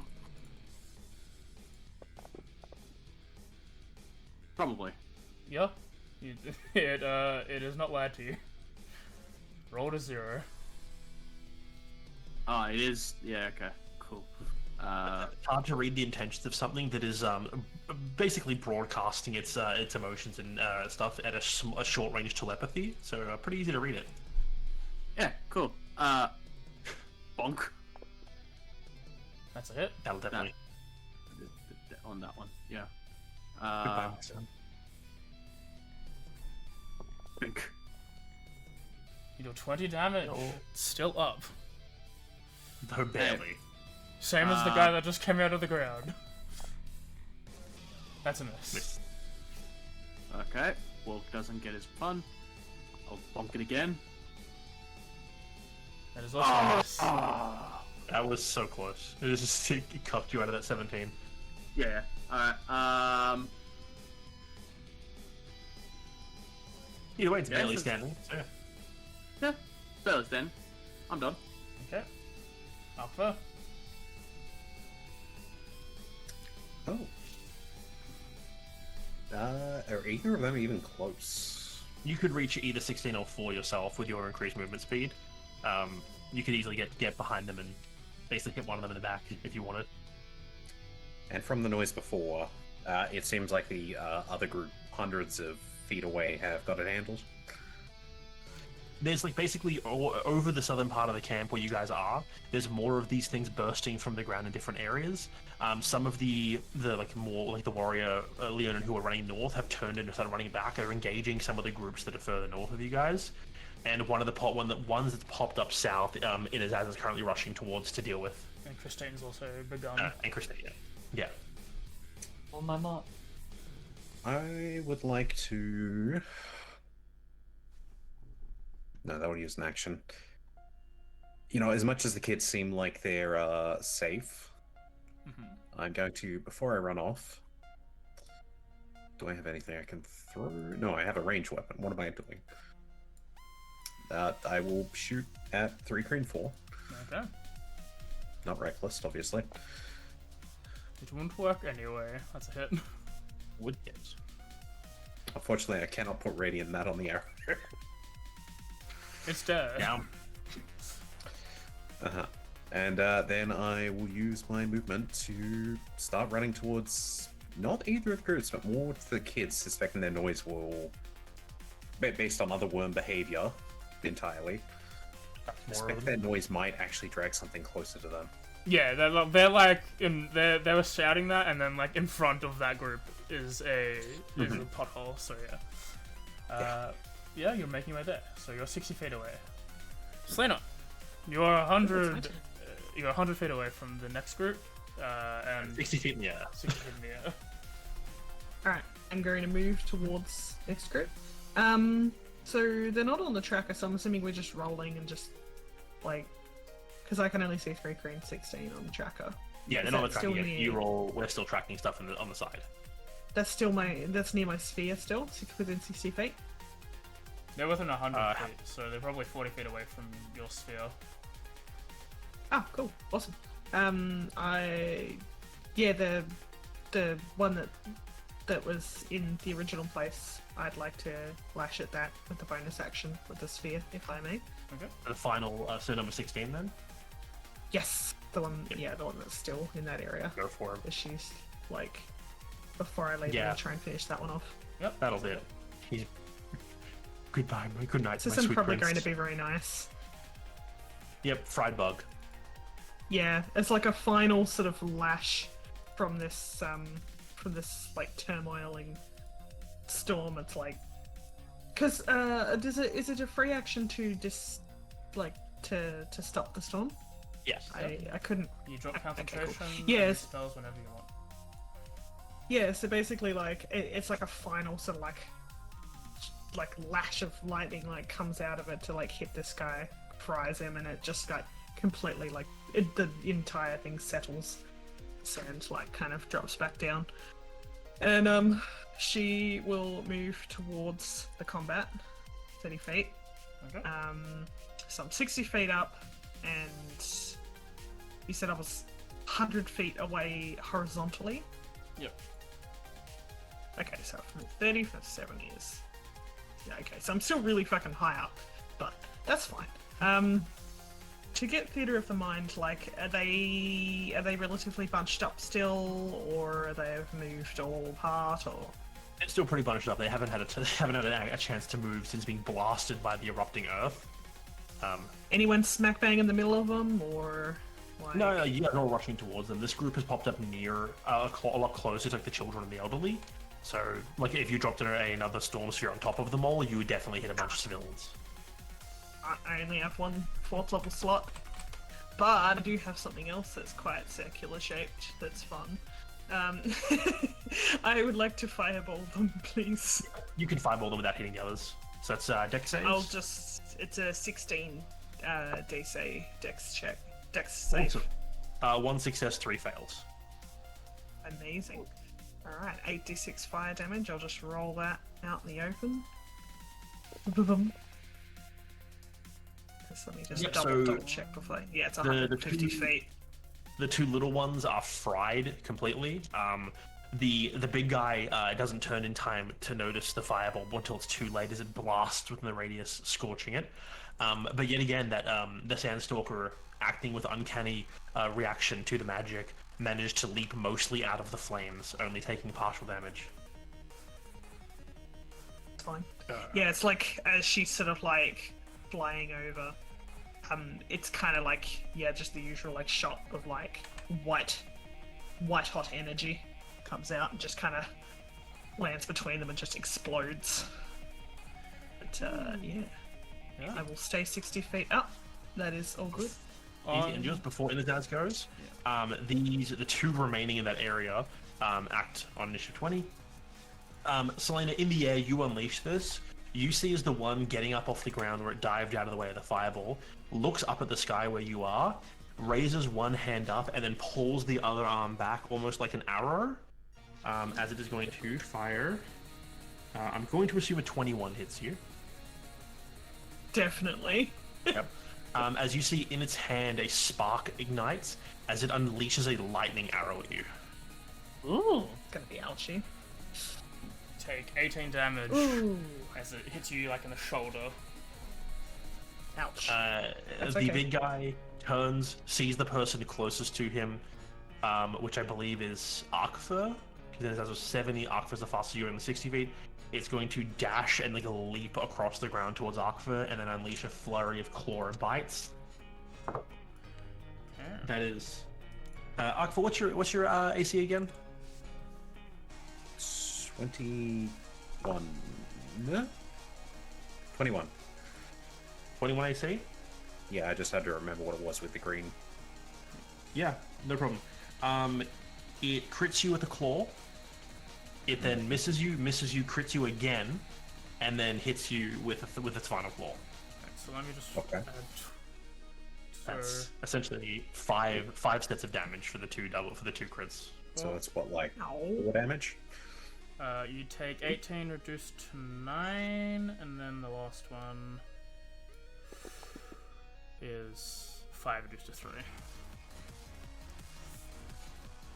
That was close. That's from all 3 hits. Yep. Cool. Huh. Oh, actually, Barbarian tank. yes. Oh, 3 hits? My bad. Yeah, Yeah, I two- was two like, crit- that, two that crits seems in a hit. low. Another 3. Ah, that's better. Also on initiative count 20, those who are making their way there, they can see this. I think Arthur was the closest, right? Maybe Christine. You don't have to roll a perception check, but most of you can see the elders, like, while they're like standing back and protecting the kids, they've actually moved in front of all the kids to be in front as like a last line of defense, and they all have these very like grimaces of things that they have to do but don't want to, and you see a bunch of them like lift under their shirts and grab like a little totem, and then like hold onto it, and jumping out of each one is a golden lion or a golden lioness. Cool. As it goes up and like makes a line around the children and the elders as like a last line of defense sort of thing. That's cool. That is cool. Zaz. Yes. Oh, I get a turn. Hell yeah. We can Only take it 2 away. bucks left. I gotta remember to fix my aura.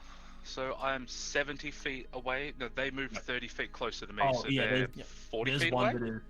Oh no, one of them rushed all the way up to Arthur. There's like one that's like 10 feet from you at this point. Big man is 10 feet The away. huge one like leapt and then ran and got up in Arthur's face. The big boy. Yeah, they're I quick. thought it was funny. Interesting. Alright, The other one is hanging back. The other one is 70 feet away still, where it shot Selena. Oh shit! Actually, yeah, AJ. 3d additional damage. Yeah, my bad. My apologies. Sorry, Selena.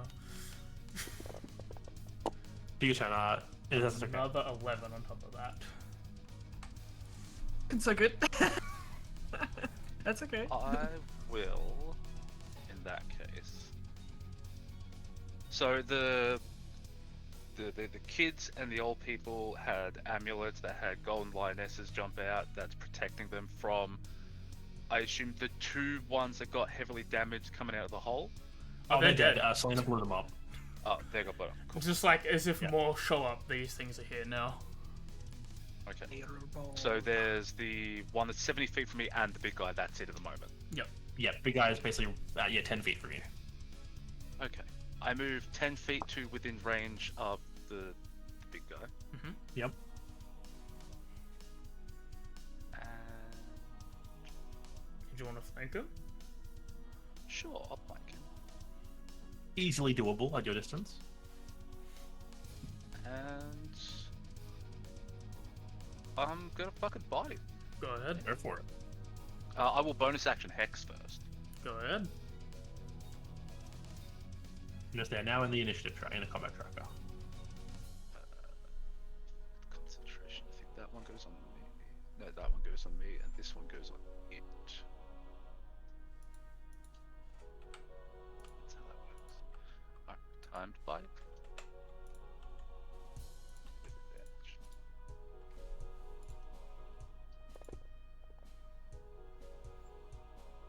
That's a hit.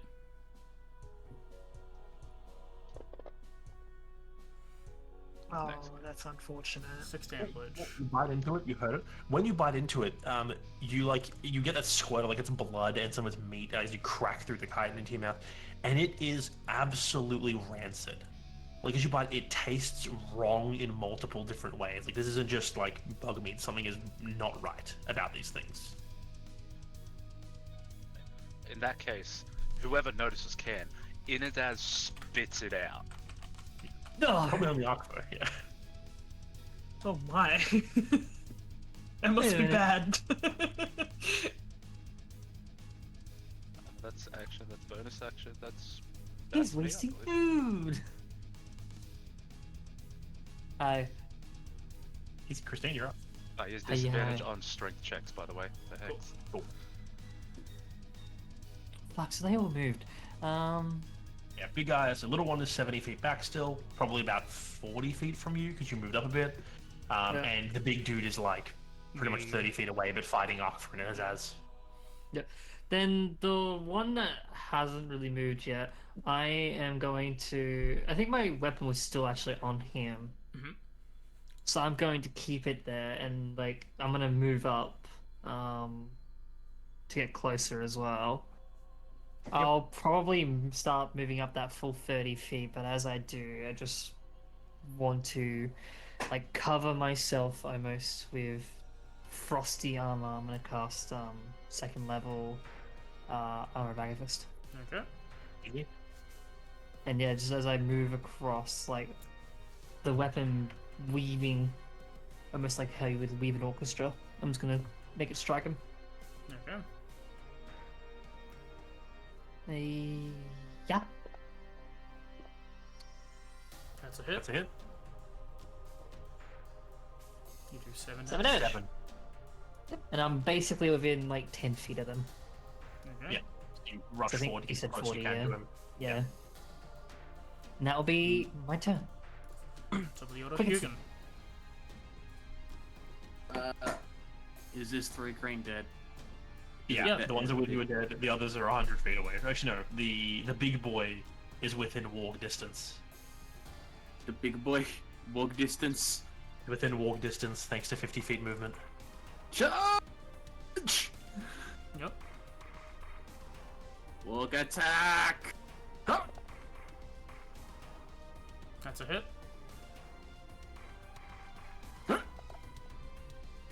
14 damage. Make the sag! That's a failure. It's prone. Okay. I now bonk it. Go ahead. That's a hit. That's a hit.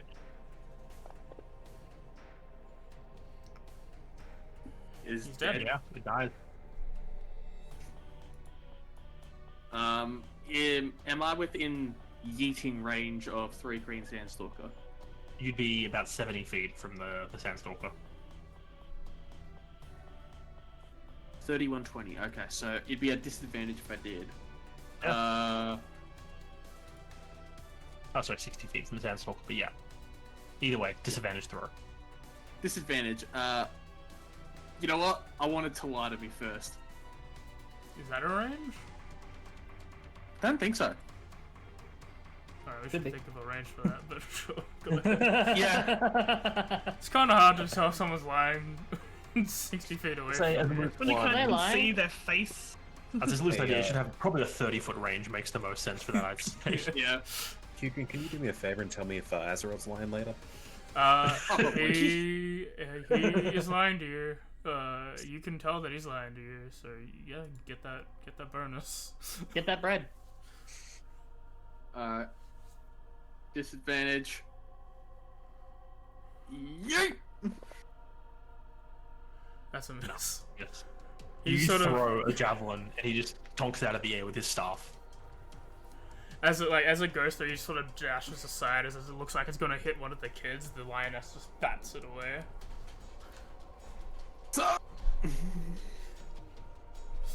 That's you and your warg. Up it. During this rage, your Corey was just killed. Okay, so what's left 70 feet. is Oh, 70 60 feet, sorry. 60 feet. Yeah. You can make that. I may actually have a way to make that.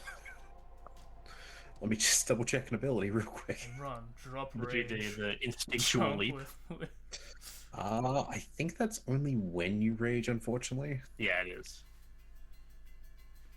And ending a rage is a bonus action, I'm pretty sure. So you better drop and restart at the same turn. So I've got to get 45, which leaves me 15.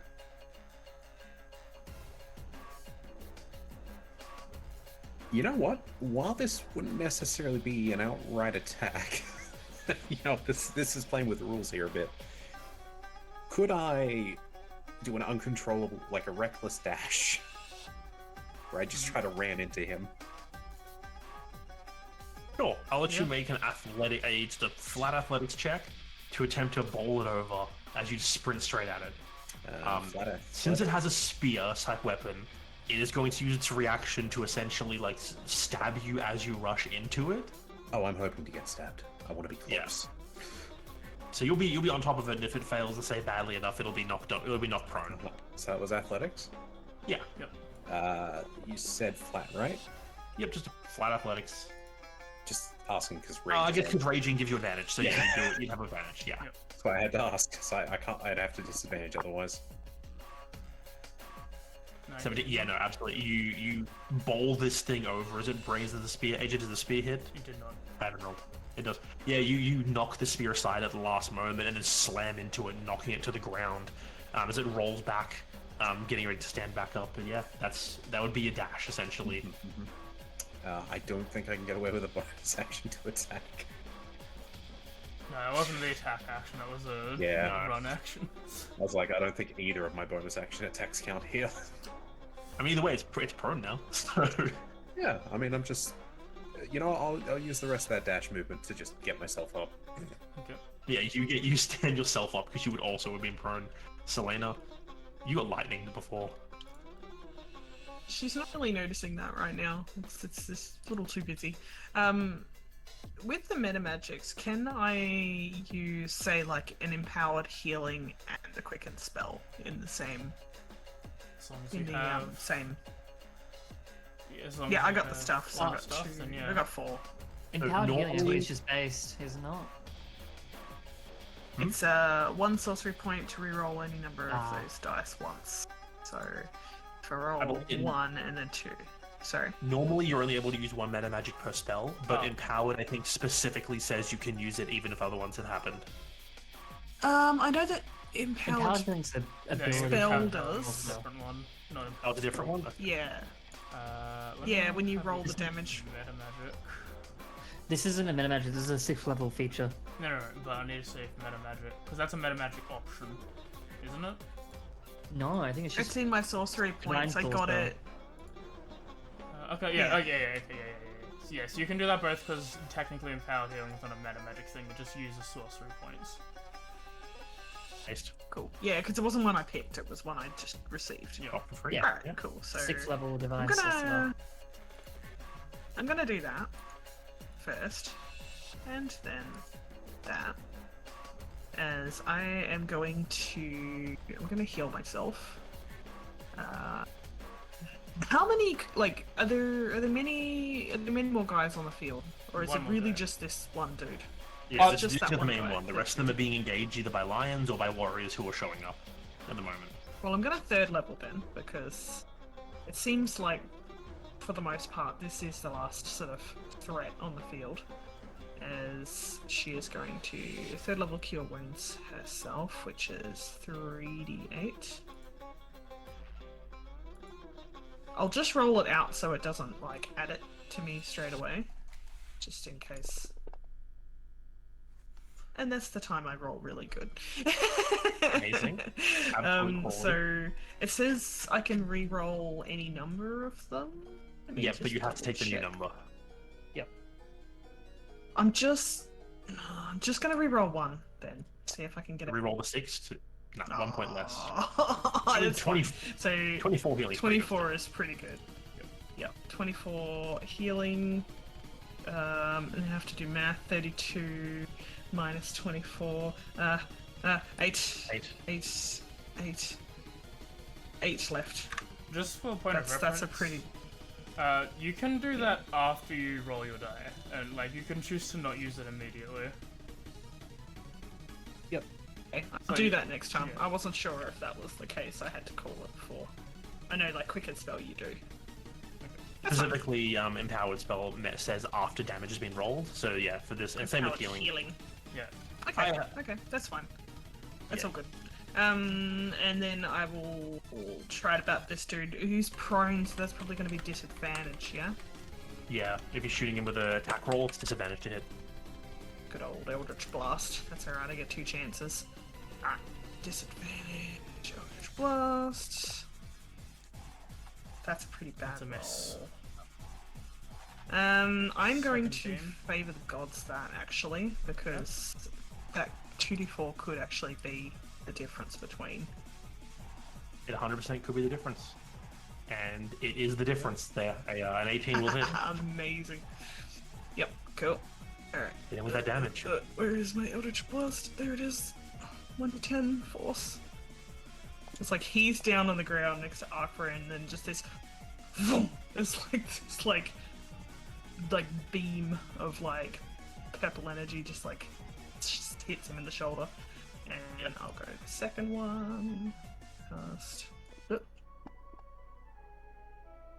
Hit. 18. Amazing. Yep, so hit, yep. And the second one just comes down and fucking max damage. Good I know, damage. not max. Pretty good damage. Yeah, just like hits him in the other shoulder. Basically, it's almost like he's been knocked down into the fucking sand, and like all of a sudden he just gets these two, like each shoulder gets like cracked. Yep. Yeah, he looks real rough.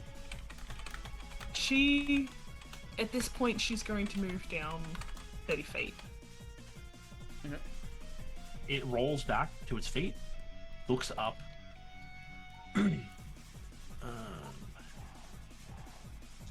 Looks up at everything going on with Akfa in his face and with Selena in the air. Akfa, it shitters something in your direction again. It is going to... AJ, I know what you're saying. Oh, no, that's fair. Do what you want to do. Go for the nutshell.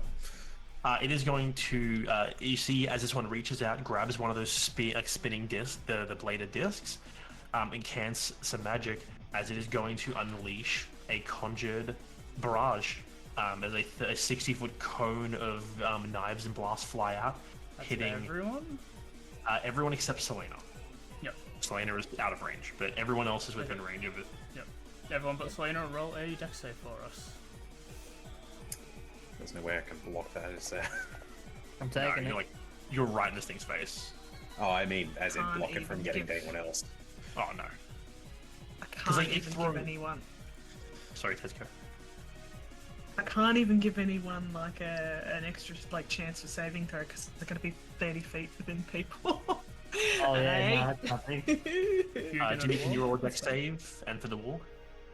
Okay, deck save, ba-da-ba. Walk has a +4, Okay. and I have a +3. One failure. I will, Jesus. I'm not within range. How many people are within range of 30 feet? At this point? Zaz? Only Zaz. Yeah, never mind, I won't waste it. AJ, who does it pick for its bonus damage? Probably be the big guy in front of him. Probably, Not yeah, gonna lie. probably. It's gonna be Akbar for the bonus damage. So everyone but... Is it everyone but? Yeah, everyone but Hugin takes 7. Alpha, you take 3. And then Yep. another... Math. And then another 15 reduced to 7, reduced to 3 again. Total 6. Jesus Christ. It's on 24. Yep. And then I just want to quickly read something, so give me half a second. Okay. Because... Ooh, extra effects? No. Damn. Is the thing that's gonna change something in the fight? It might. Just want to see if it could. I'm not gonna lie, I've spent a lot of this combat just looking through feats, trying to think what feels thematic since you brought it up. Yeah, one of the lionesses will go ahead and bite at the 3 crane with advantage and roll a double 1. Are you fucking kidding me? Oh my god. Does he I get an inspiration? No. I think AJ would do it. Yeah. This Yeah. last thing I mentioned, yeah. Yeah. So Akbar, you're standing facing this thing. A lion leaps up and strikes its back. It like turns again without even looking to avoid the blow somehow. As it does, you see its whole body almost like shimmer and shift as the carapace starts to like shift in color rapidly as it starts blending in with its surroundings. It is going to attempt to hide and then get out of there. So Akbar, feel free to quickly make a perception check to see if you can spot this thing Yeah, as it I was attempts to gonna leap ask, away. how can I perception to try and reaction to hit it? Yeah. I mean, you're gonna get a reaction hit no matter what, but this perception will determine whether it's with a disadvantage or not. Yeah, no, you can still hit at normal. So you see this thing as it starts to shimmer and blade, like its form starts to become hard to follow, but you know where it is. As it breaks away to run, you know exactly where it is. Through that punch. Yep. That's Jesus fair. Christ, it is. Let me It's just, so dead. I'll just add a few things up. Yep, go for it. my Was there anything goodness. else for a barbarian at this level? No, I don't think so. No. I don't think it'll matter. This is just a sit moment. Sword straight through. Yep. It Yeah. turns, like, it clearly thinks you can't see it for a moment as it shimmers away, turns, and then you just, what do you do to it as it turns its back on you? You know when paladins sort of take that sword post straight down? Yeah. Yep. That. Yeah, you Basically bring. just Sword your yep, fists. drop to one knee as I bring the sword down into it, into the earth Yeah. almost. You bring it down through him, and then, like, as it like shimmers away completely, you bring it down. The bluish blackish blood of the Three Kings splatters on the ground as the shimmer fails, as you shove it in the middle, effectively bisecting it in half through the thorax. And then I'd like to wipe the blade off, even though it's not a katana. Yeah. Yeah. You pull it out, you wipe the blade off. Just flick the Its blade. body slumped to the ground. You see, looking at amongst a lot of you, you all see that the other fights are currently wrapping up as warriors are dealing with the few remaining ones. Lions of like, it's like one of the large ones like clawing away is being pinned to the ground by like 3 of those golden lions while they're like tearing at it. This like while a lot of chaos and whatnot ensued, it appears that you guys being here just in time to stop the first of them emerging has stopped any major casualties from the children and elderly. Could Selena, could you make me a perception check Oh, as you were up in the sky? I can do that. Yeah. High up in the air, 60 foot up, overseeing this, you see that this like the chaos in the camp itself is dying down. Part of like the top that's covering this middle structure was like torn down partially. It was being reattached by people working on already in a rush to fix that up. And the battle to the north is apparently also wrapped up as what looks like the remains of whatever fight happening up there are currently fleeing back north towards the waste, while the Leonin are like picking through the remains there. But that large dust cloud that was risen as these things approach, hanging still like in the air for a moment, you, from your high vantage point, for a very brief moment, you see like almost a shadow of something moving in that cloud, something very, very large as it moves in the cloud and then disappears out of sight. As in, it's disappearing away from the Yeah. pride? Okay. Okay, so it looks like it's leaving the area for now. Yes. Whatever it was. Okay, cool. You also- Yeah, she's sort of like, I guess, you go. But you also see like a couple of people that were up the north, more livelier than the most, are immediately like on all fours, like running south to these guys as like the scouts. It's like, she does like a brief scan of the area to see if there's anything else that she can sort of like shoot out of the, like, shoot from the sky, and then like sort of just kind of like normal speed descends back down to everyone else. As she reaches the ground, like the wings kind of flay out and then just dissipate to like that, like sort of dust kind of magic effect. Her eyes are like had that like full glow, like they tend to when she goes into like ASMR form. They tend to go like fully like just basically like lights. Like there's no iris or anything. It's just like big glowing lights. That kind of like fades back, and it all sort of just that effect of like the magic basically pouring out of her sort of just goes back into her body again. Yeah. Is everybody okay?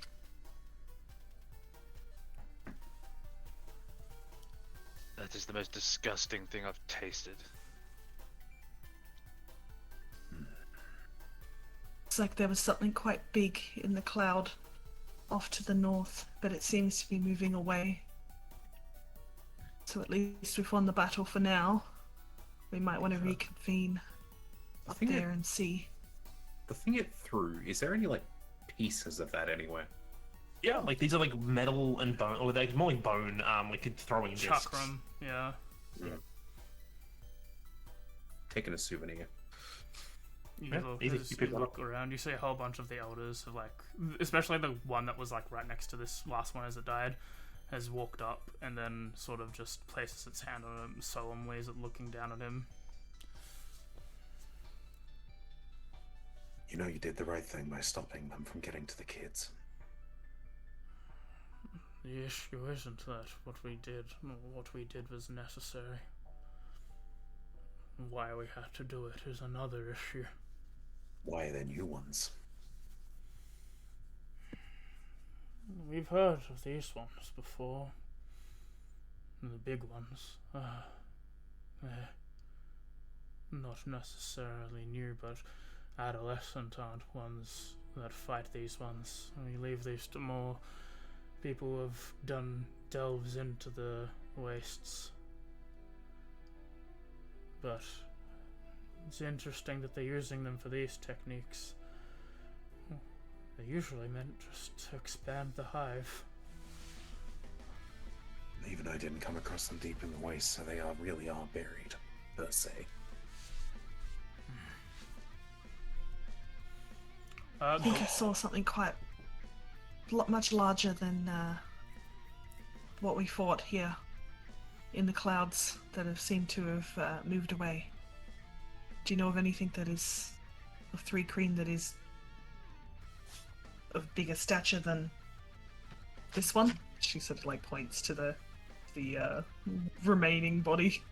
2 come to mind, but they're both extremely hypothetical ones, where people have exclaimed that they fought them before, but it's never really come up truthfully. One of which being a queen, but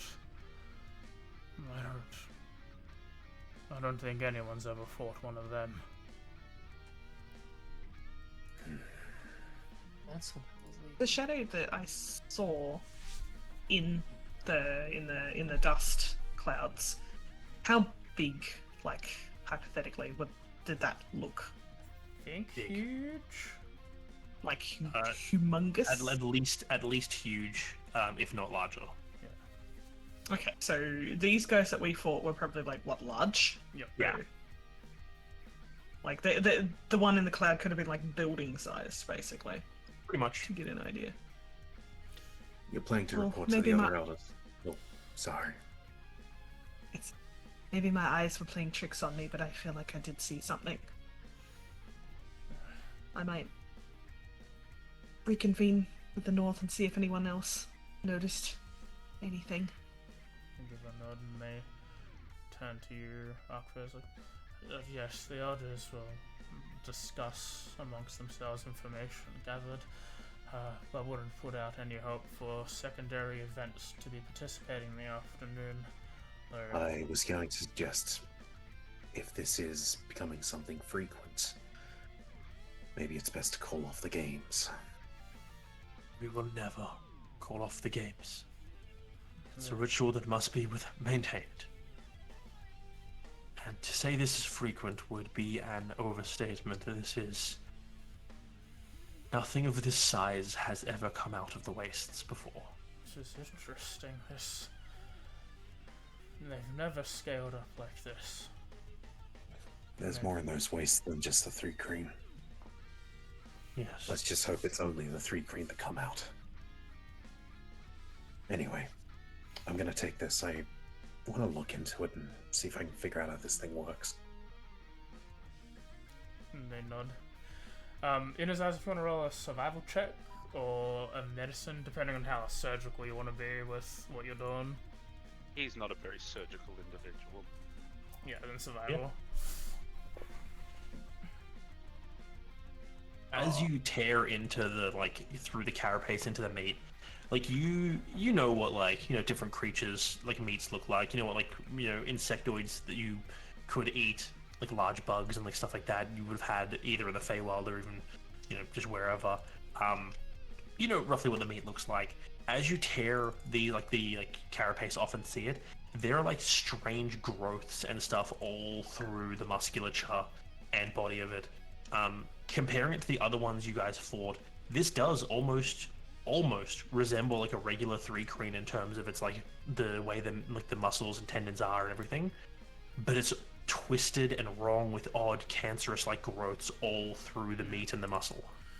And strokes of this like what usually is purplish flesh have these very like dark maroon blackish patches at the worst throughout the meat, as if like veins.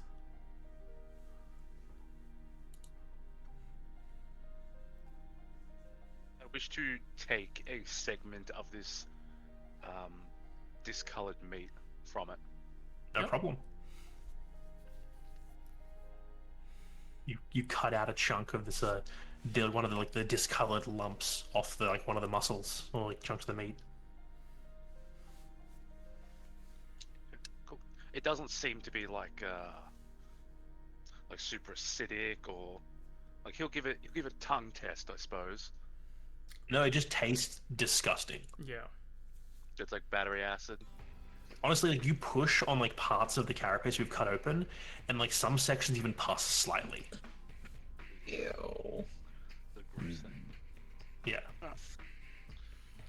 I will say though, in terms of 19 survival, these things do have like a venomous bite to them. So like there are venom sacs in these creatures somewhere. I would like the opportunity to take a couple venom sacs with me then, if possible, for my Yeah. poison. I'd say with a 19, yeah, you chop out a couple from the big guy.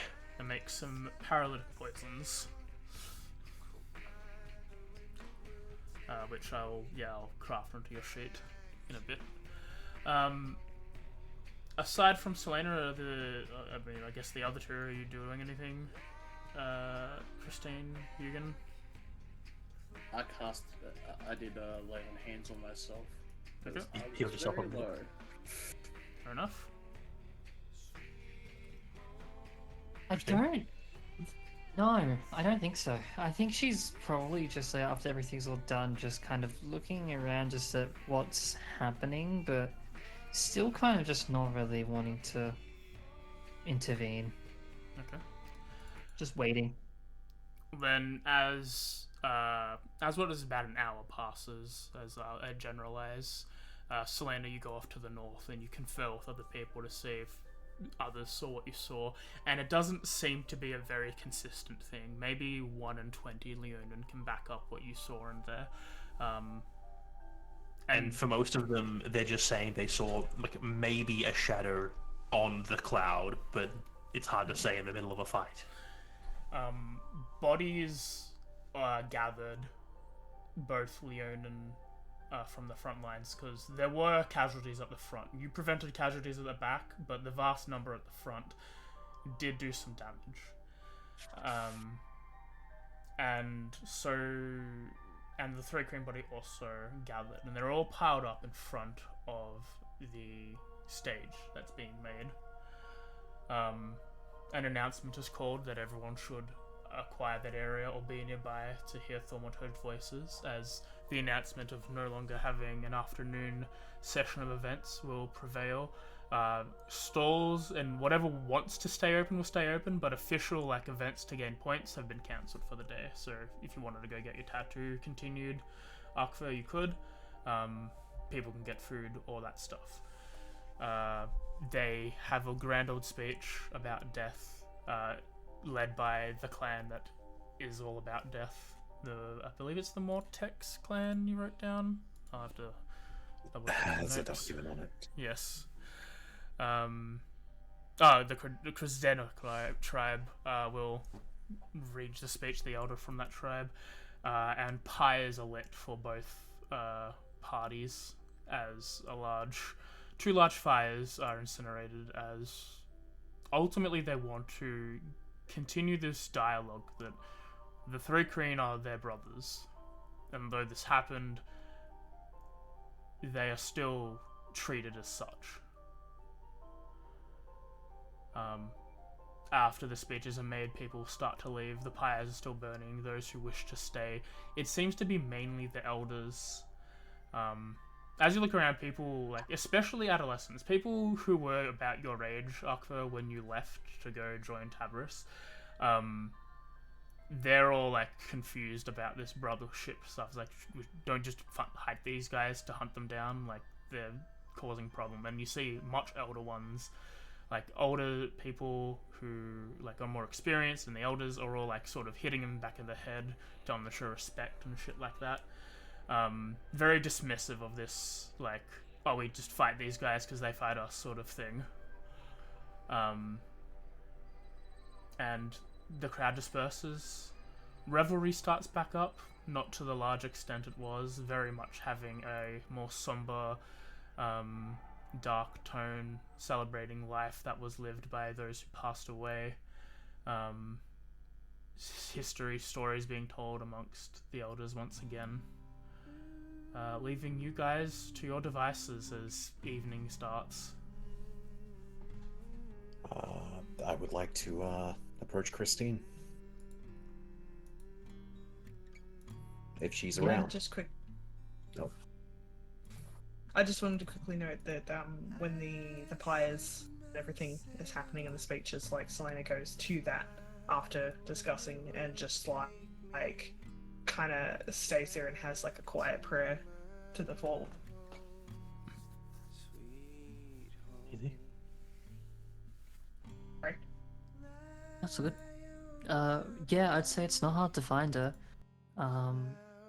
I imagine she's just on more of the outskirts, looking at, like, sort of all the pie and the speech and all that, but not really, like, in the crowd itself, but just a bit out of it, like, more muffled hearing every now and then, picking out, like, some few sentences, but... We'll try to have quiet footsteps to not bother you at first. Yeah, you probably can get close. Are you busy? Not particularly. Thank you for letting Hugo know about the head south. Just sort of just staring at the pie a little bit. I mean... Yeah. I figured it mattered. Those kids are the future of most of the tribes. A lot of the ones that did go down, from what I could tell, were experienced, but past their prime.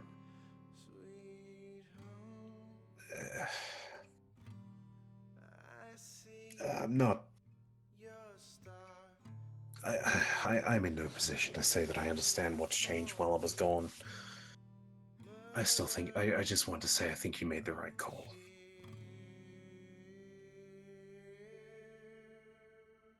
Well...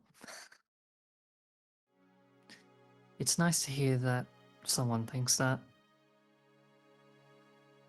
Internally, I don't believe it, but... Given what we've seen,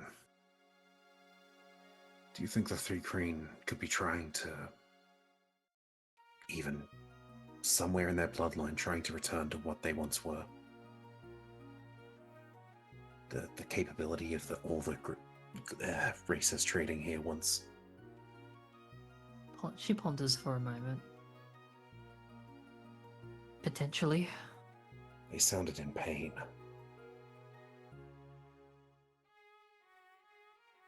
I wouldn't be surprised if that was the case, but I don't know anything. The more I interact with the world, the less I feel like I know about it. That should make Even it more this- exciting, right? In a way, but even this, like, sort of pointing more towards the stage that was used, like, for all the stuff the last, like, few mornings of the games. None of this was stuff I knew before. The sort of fragment we saw.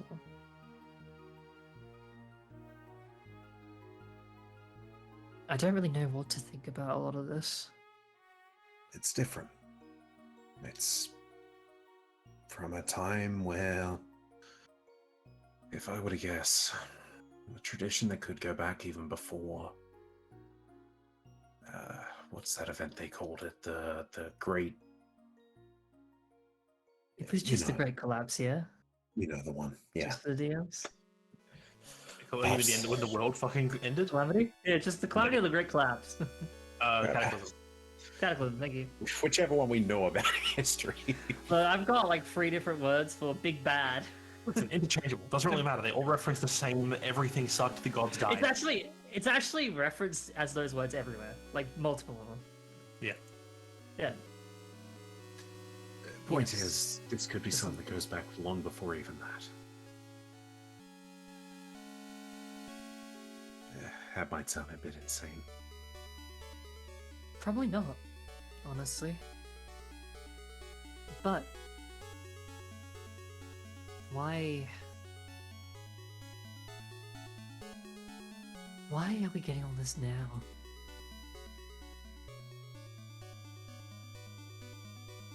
Why does the now matter? That's the part I'm not sure of. The past is the past. Like I said before, I really don't want to let that consume me anymore.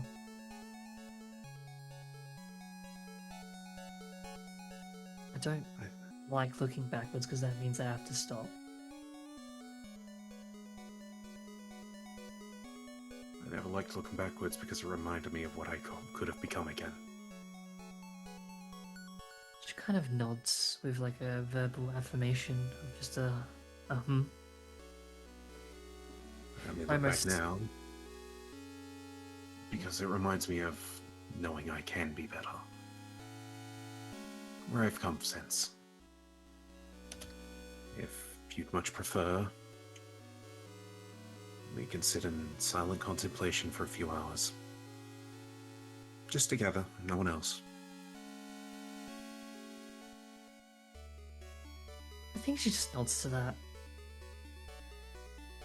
And later, maybe you can help me with something as well.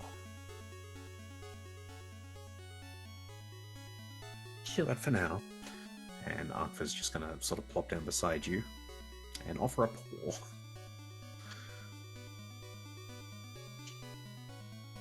Yeah, she'll take it. Yeah, we'll sort of firmly pat the top of your hand and then hold your hand in the paw. Don't mind the bandages. There's like a sort of inkling of a smile sort of creeping at that, just shakes her head. And I imagine just like after like a brief moment like that passes, she speaks up just softly again. I'm sorry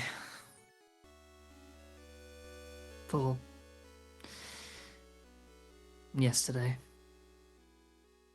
I probably should have listened a bit more before letting it all swell and build, but I'm sorry. You sort of get like a small nod. Things haven't been easy on me being back here either. So, I'm sorry too. She just nods at that.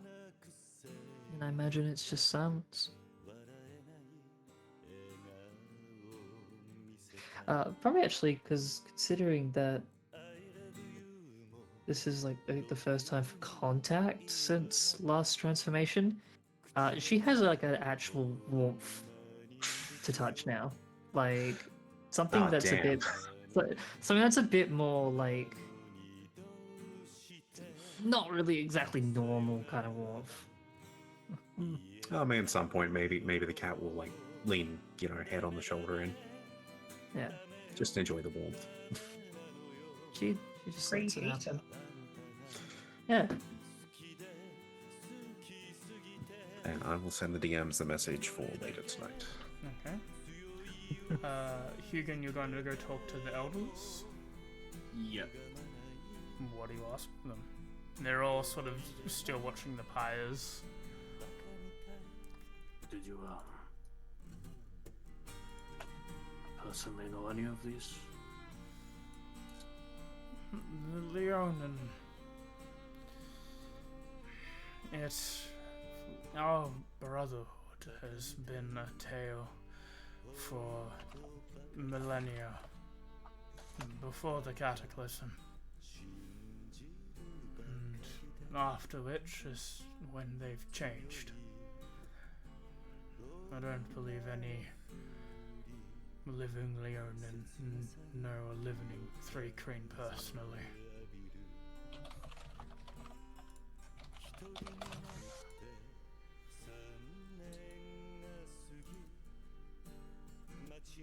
They looked as my first encounter with them, really, but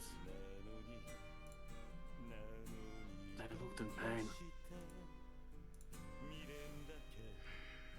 They could be. We can't tell. One of the major things that changed is my manner of speech.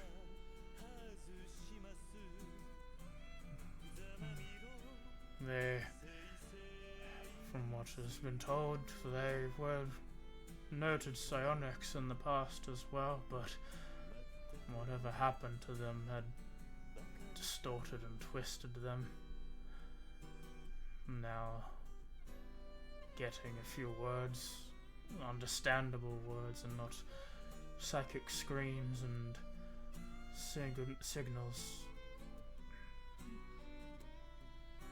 I'm not sure if anyone's actually had a conversation with the Three Crane. A proper one, where understanding is made on both sides.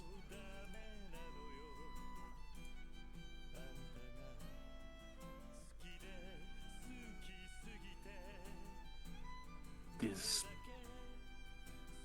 a shame that this happened, but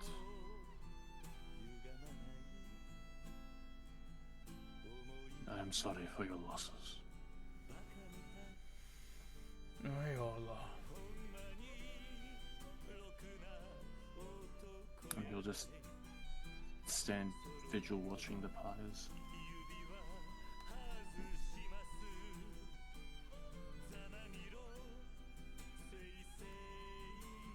Anything else for tonight? As I in got something. scenes and not like end of session. Just yeah. Yeah, what do you want to do with us? It's a little bit retroactive, but before they burned all the corpses, I want the two grasshopper-like pincers that was on the mutant one. I want them cut off at like the joint.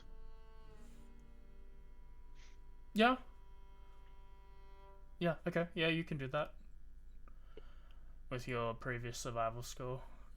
It's not clean, it's not very medicinal. You'll probably have to work at it to carve it to be exactly what you want, but yeah.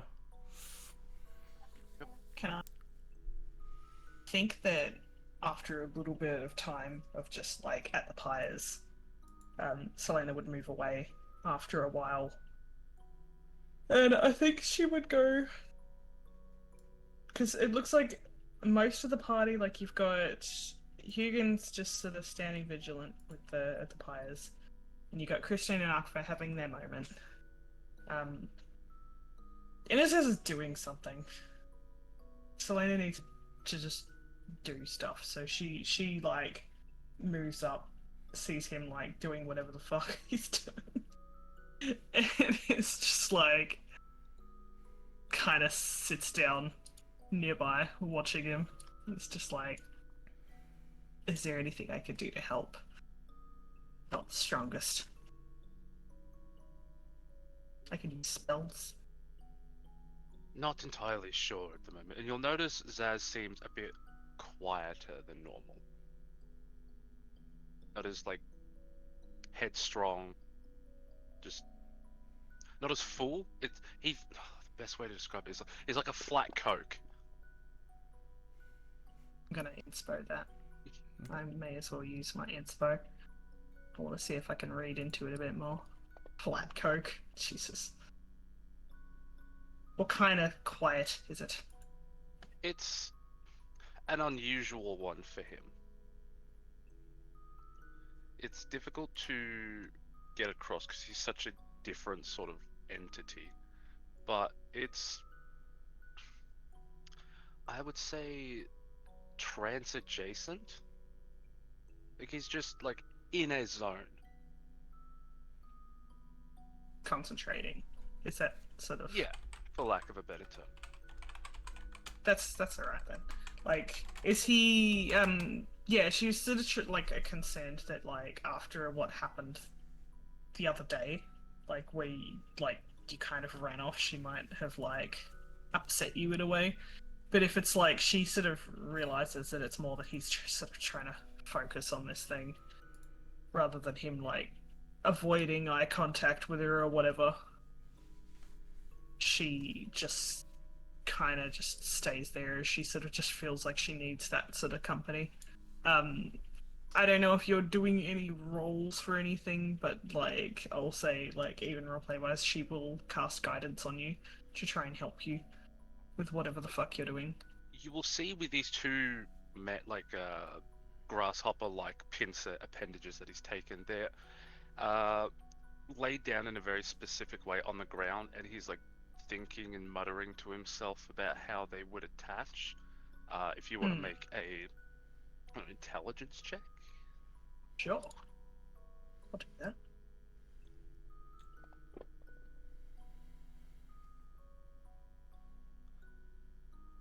The 18. the pincers are almost in the shape of like a bow, of like a strung recurve bow. Recurve? Is that the kind of bow? I don't know if that's the right kind of bow. Right, Kev's a bear. So like the only thing that would be missing for the visual is a string going from one tip to the other. Interesting. She sort of like just ponders it from a distance. He doesn't do much to interact with it. It just sort of sits there staring at him for the most part until a handful of hours probably, maybe hours pass, and then he puts him away of not doing anything further with them and sort of snaps back and seems more like his usual self.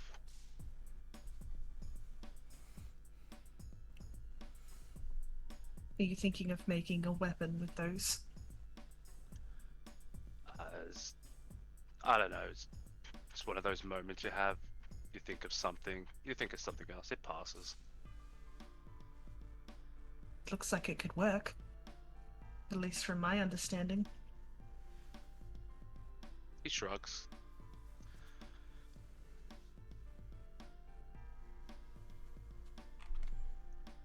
I'm sure that we could use some of the sinew to make the other parts of it. I've got prestidigitation, I can help with that.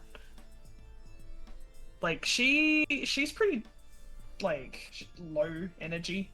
I don't know if you are, like, picking up on anything or if you're too busy with, like, your own thing.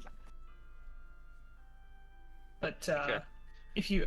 Yeah, you probably do. I don't think you need to roll. She looks sad, basically.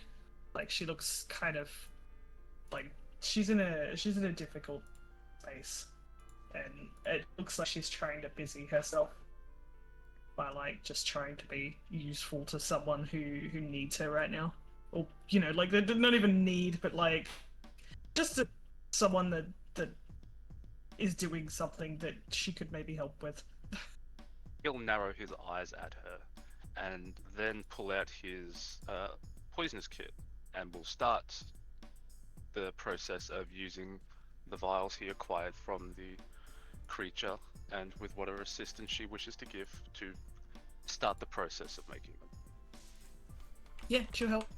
Like, basically, like, whether or not he like needs her to hold stuff or like do whatever. Like, she's not very strong, but she's like very, very careful, meticulous. And if it's something that he has to do, she'll use guidance on him to make him better at it, basically. Yeah. She will be able to tell that he is having her more involved to keep her distracted. And yeah, at that point, she basically doesn't talk much after that. She's just sort of like concentrates on the job at hand. As the two of you are working on this thing, maybe about half an hour or so later, you see Terra walk up, also sporting a significant amount of wounds. She sort of details like she was fighting a bunch of them at another site, and then just like sort of walks into her tent and then just flops down immediately.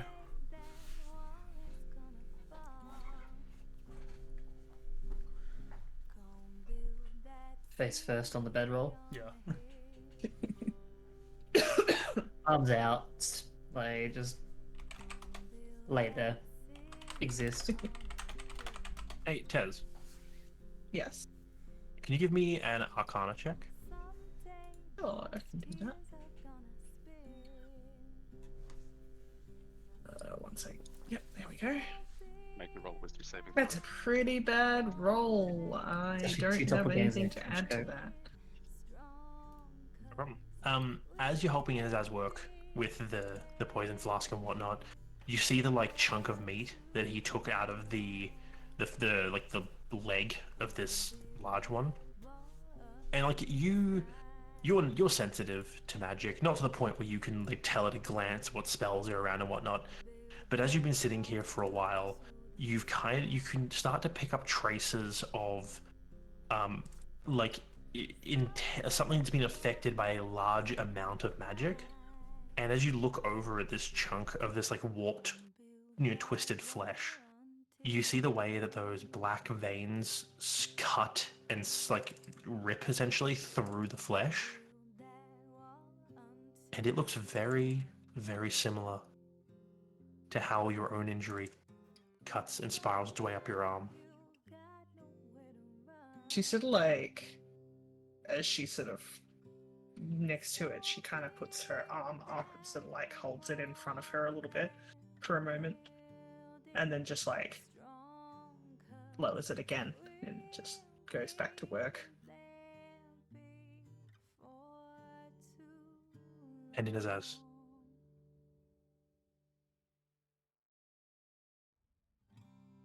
Making sure Jeremy's there. Yeah, I said. It didn't come up. My bad. As you work on the poison with Selena, doing what you can, we'll make some kind of check about it next time we think about what to do. You're cutting into these venom glands, taking out what you can, siphoning into bottles, tincturing away the impurities to get what you need.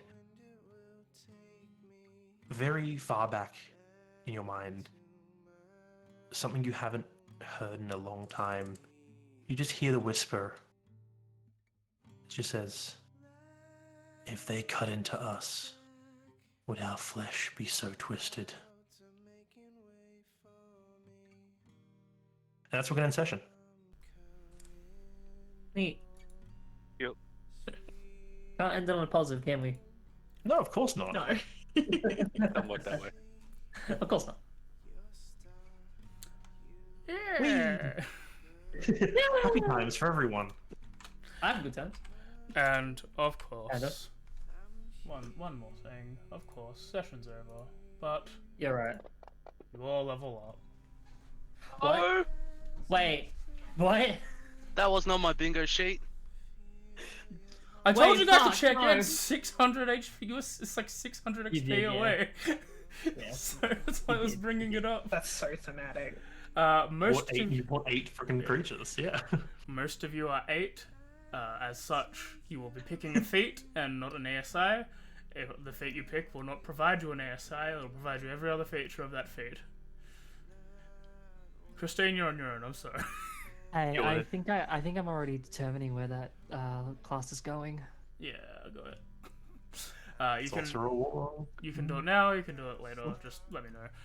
But yeah, Whenever. players. Session. Any cool things players are streaming? Dimmy Sam. Aha. Oh, well. So, I'm going to need to have to restream Alan Wake episode 5 because not only did the VOD get corrupted, but so did the actual Save. Yeah. So I have to redo So the it's whole Alan's thing. sleep. Yeah, it is effectively Alan's sleep. The audio on that, both the audio is fine, except for the fact for the duration of the hour 45-minute VOD. For an hour and 30 minutes of it, my mic wasn't picking up on OBS. Oof. That So sucks. it is a complete scrap. My OBS did an update and I didn't check my mic settings, so that one's on me. The thing not working at all, I don't know. So I'm going to have to redo that at some point next week. Probably not Friday because we got people over. But maybe some more Dead by Daylight. I don't know. I haven't played that in a while. I did play some HSR though. That was fun. Oh, Sam, one other thing. Sam, can you roll me a D100 into the tower for me and pick high or low? And let me know. I already rolled one. Just say hi. No, I need Sam to do it specifically. He's gone. Oh, well, I'll tell him when he gets back. Yeah. Oh. High or low? I was muted, didn't want to interrupt. Low. Okay, cool. You fair. Yeah. And are you streaming? Or part of streams? Depending on how people are doing, there could be Divinity on Monday, over at Sarah's Twitch. I may be busy that Wednesday, so I don't think that'll be happening. Though they could be Dead by Daylight. I've just accepted the fact that while I want to stream, I haven't gotten to it, though I do plan to do Nier Automata in the near future. Play it. Fucking great game. Do it. Yeah, I've never touched the game. I Or don't. don't. Don't. That's my... Play it. Got it. Yeah. After that, myself, stream on Tuesday, more Banjo-Kazooie, probably at the end. I've got maybe 3/4 of Click Clock Woods, and then all of Grunty stuff. Hopefully that's enough for a stream. That'll be fun. Wednesday is... and you can also vote on what game I'm going to play after that. There is an ongoing thing in the Discord, where the choices are Asterix and Obelisk Remastered, Bringus Souls Returns, Code Vein, Transistor, Eastward, and Final Fantasy 1. So far, Bringus Souls Returns is number 1. Given how it's going, I think my friend Ethan is very excited about that. So there might not just be a solo playthrough anymore, there might be Seamless Dark Souls 1, which would be fun. So, good times.